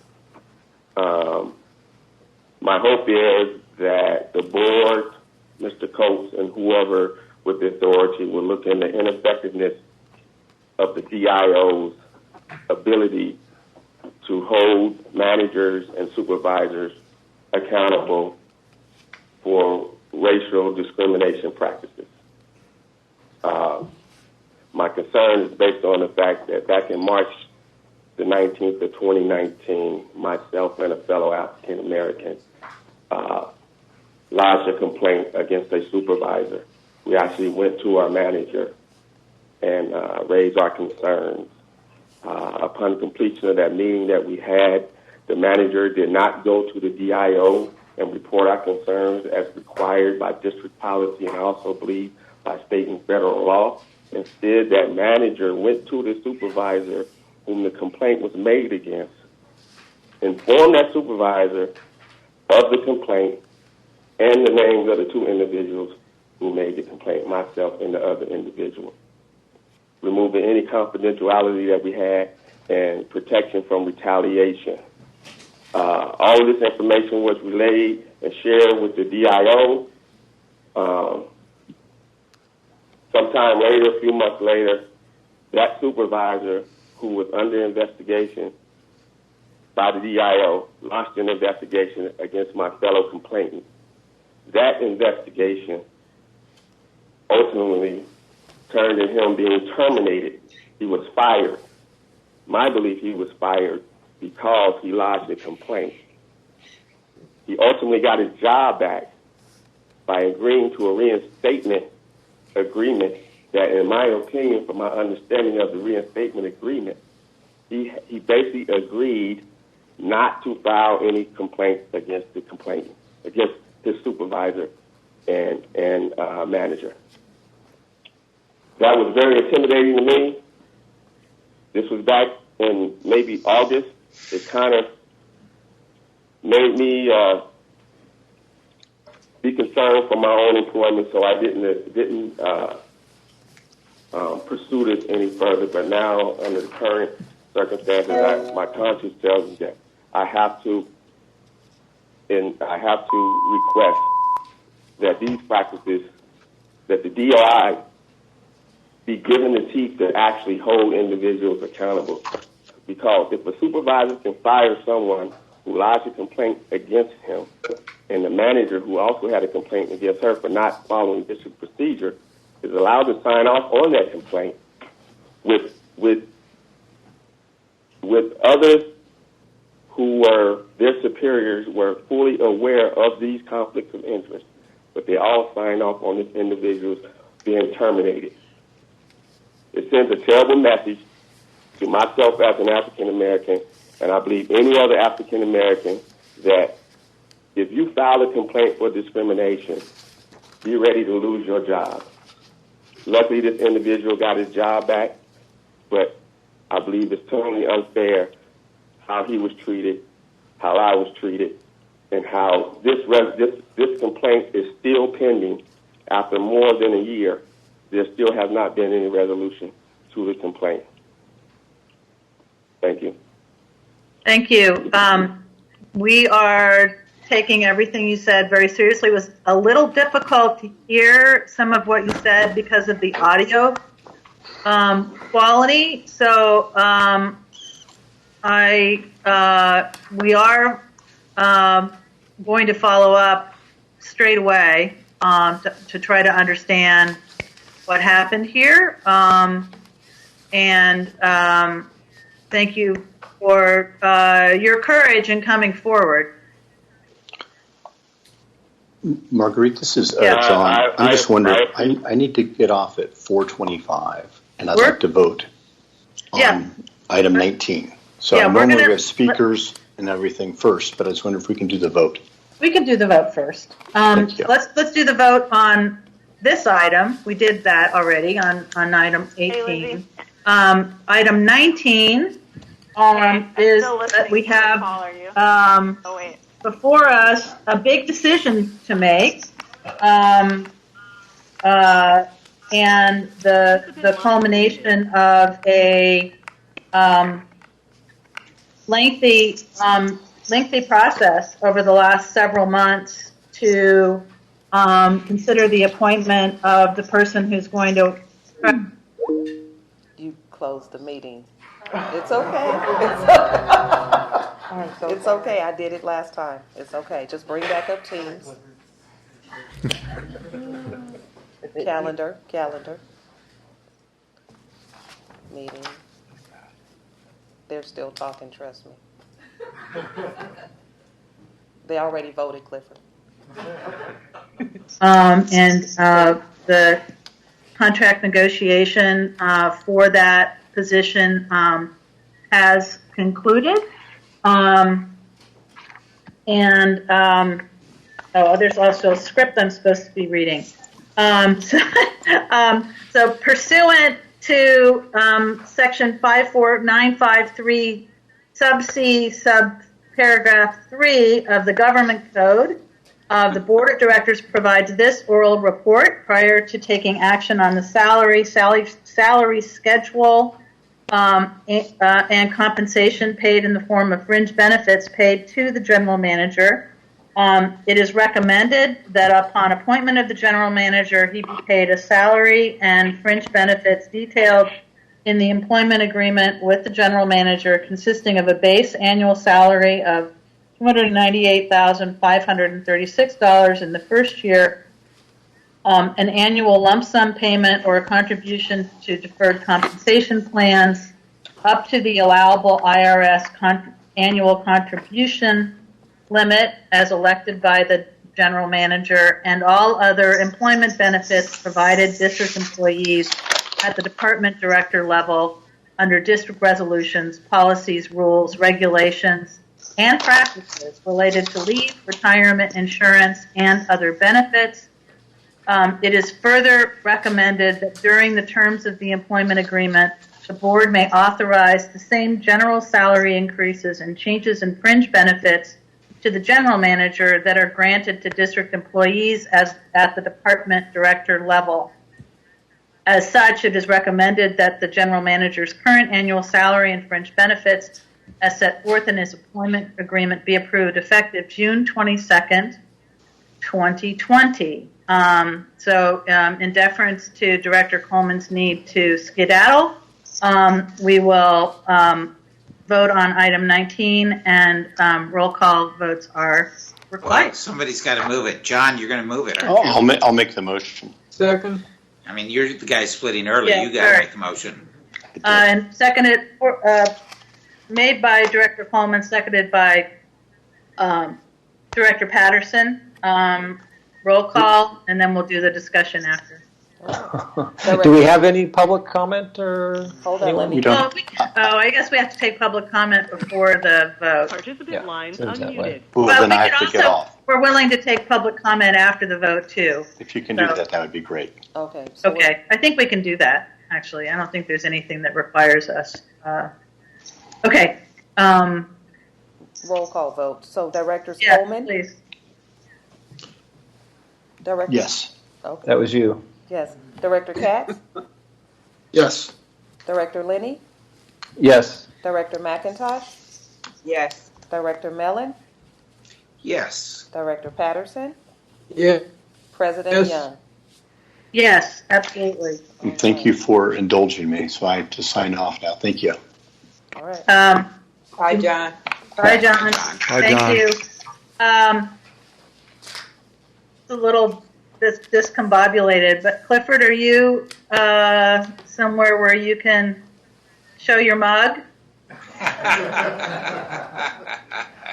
Clifford, the camera is right there. Does Clifford not have a camera available to him? No, he's coming. Okay. Yeah, the PowerPoint. Is this sort of like at a political convention where the candidate doesn't come down to the floor until the nomination has been completed? I don't know. There we are. Hi, Clifford. How you doing? Congratulations. We are thrilled to have your vision and leadership and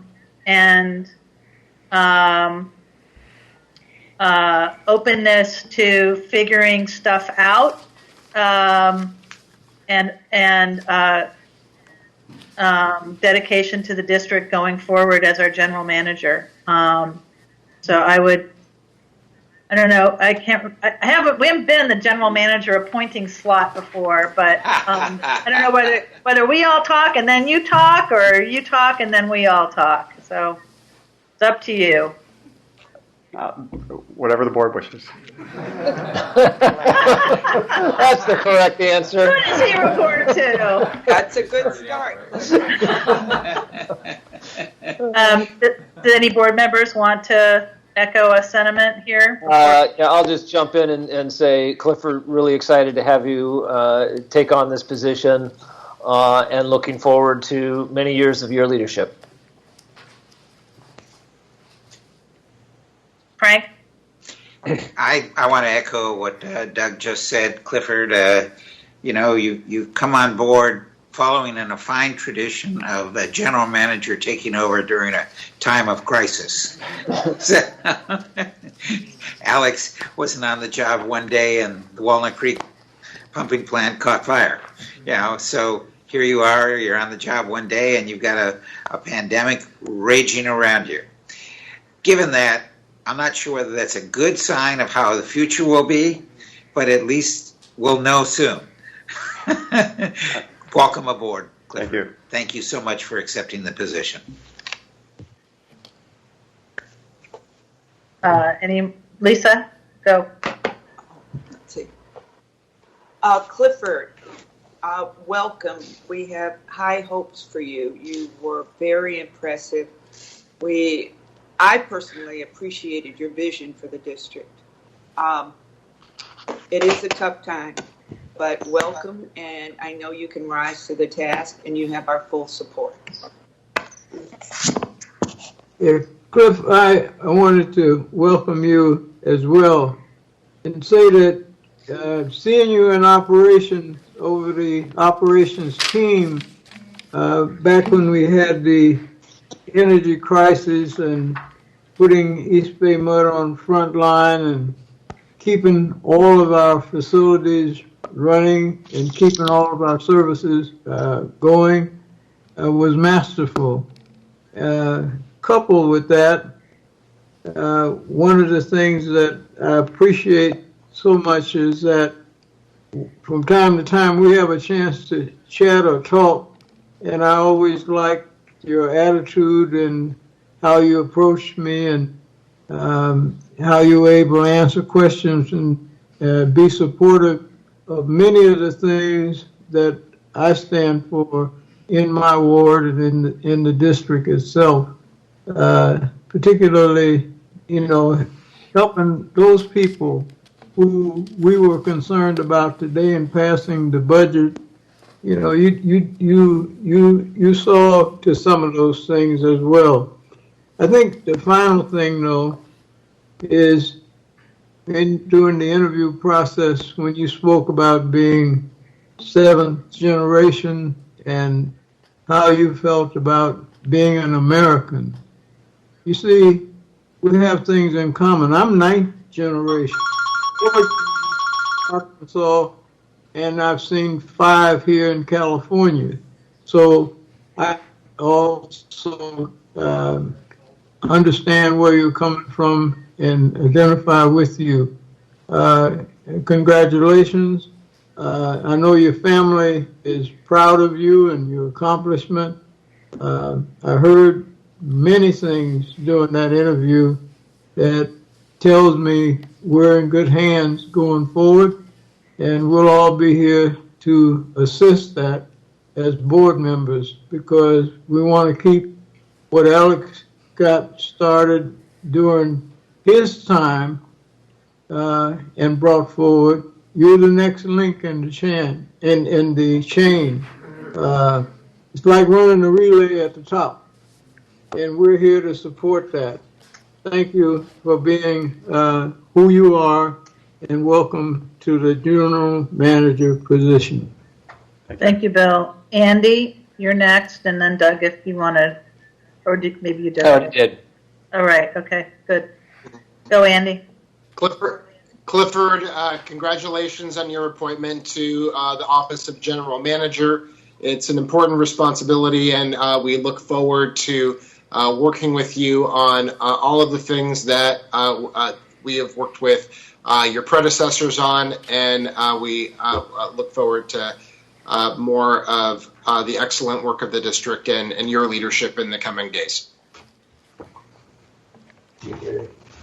You're here. Oh, there's a bunch of people in the boardroom. Can we get a look at Clifford? Yeah, Clifford, can you I can see talk? it. Yeah. Sure. Well, if you can just indulge me maybe one more minute of your time. I want to thank the board for giving me the opportunity to be the next general manager of East Bay Mud and entrusting me to lead this great agency.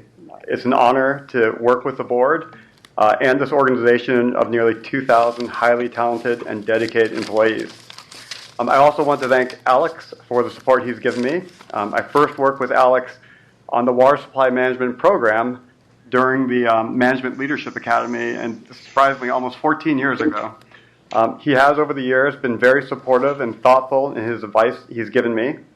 I also want to recognize his distinguished career at the district, as highlighted in today's board resolution. He's leaving behind some very large shoes to fill, and I will continue to build upon the work that he's done. I'm committed to EBMUD's work as a leader in protecting the health of our community, workforce, and the environment. That includes continuing our focus on water supply, water quality, affordability, and climate change. I'll advance our investment in our infrastructure, work on innovation and emergency preparedness, continue to work collaboratively with union leadership, and very importantly, place an emphasis on diversity and inclusion in our workforce.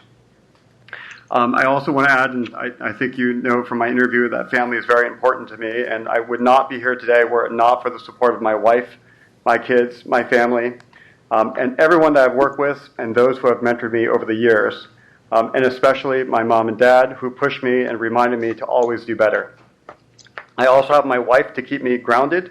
This is a real story, but when I told her that I was offered the position, she congratulated me and then immediately reminded me that I'm not the GM of the house.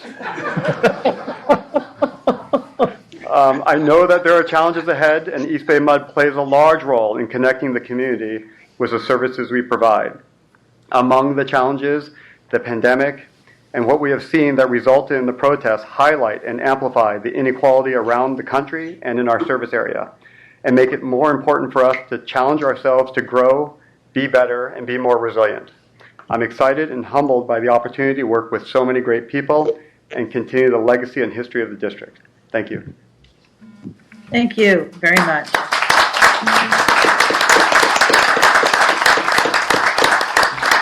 Okay, we're in the almost final stretch here. I'm going to, Alex, we have general manager's report. Do you have any? I mean, this is your last one, so make it good, but make it snappy. All right. So the monthly report is in your materials, and thank you very much again. This is my 225th board meeting. I thought I would share that. So thank you for those memories. All right. I think it's remarkable that this might be the longest board meeting we've had in, I can't remember, actually. I started at 8:45 this morning. Lisa, you're a champ. I'm going to, with that, we would be moving to reports and director comments and committee reports. We had legislative HR this morning. We had a planning committee meeting. Doug, if you have a very brief report on the planning committee, I don't think we need a leg committee report. We had two items there, very important items. We've got a great report on the Orinda Water Treatment Plant Disinfection Improvement Project, and also one on the Raw Water Treatment Facilities Improvement Project. Both very excellent. Okay, great. And Lisa had me beat. I think I got started this morning at 8:46. I, again, apologize for being late. We have a number of items that we've gone through on the agenda today for future consideration, including affirmative steps that we can take to increase support to our struggling customers as we move forward the rate increase, as well as the ad hoc committee on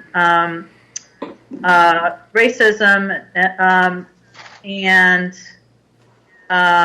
if board members have other items for future consideration, they should submit them to Alex, who actually from now on will be working very close, shadowing with Clifford. The next meeting will be Clifford's first board meeting. Before we do director comments, we were asked earlier today to, I think, fittingly adjourn our meeting in honor of the lives lost to police violence. Tony McDade, Breonna Taylor, George Floyd, and the many hundreds of others. And in so doing, we will adjourn with 8 minutes and 46 seconds of silence, and I would ask board members to remain on as we do that. Before that, though, and it is also Gay Pride Month, and I would direct the staff to raise the flag in honor of Pride. I think we have done that in the past, and I'm just thinking we don't have to take a board motion to do that. Just do it, and encourage everyone to reflect on that it has been 50 years since Stonewall, and a maybe longer than 400-year struggle for LGBTQ acceptance in our world. So with that, if there are other director comments, we'll take them now. Otherwise, we will ask our secretary to roll a video that was created by an organization called Color of Change as we engage in our minutes of silence. Are there any director comments before Any director comments? I'm thinking not. Okay. This is anybody that doesn't know, this is the amount of time that the officer held George Floyd under his full body weight and killed him. So you should be able to share the screen. Hello, doggy. And I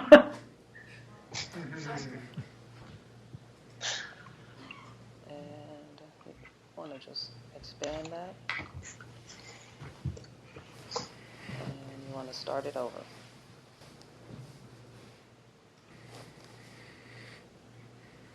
And time is starting now.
Thank you, everyone. We are adjourned. Thank you, Marguerite.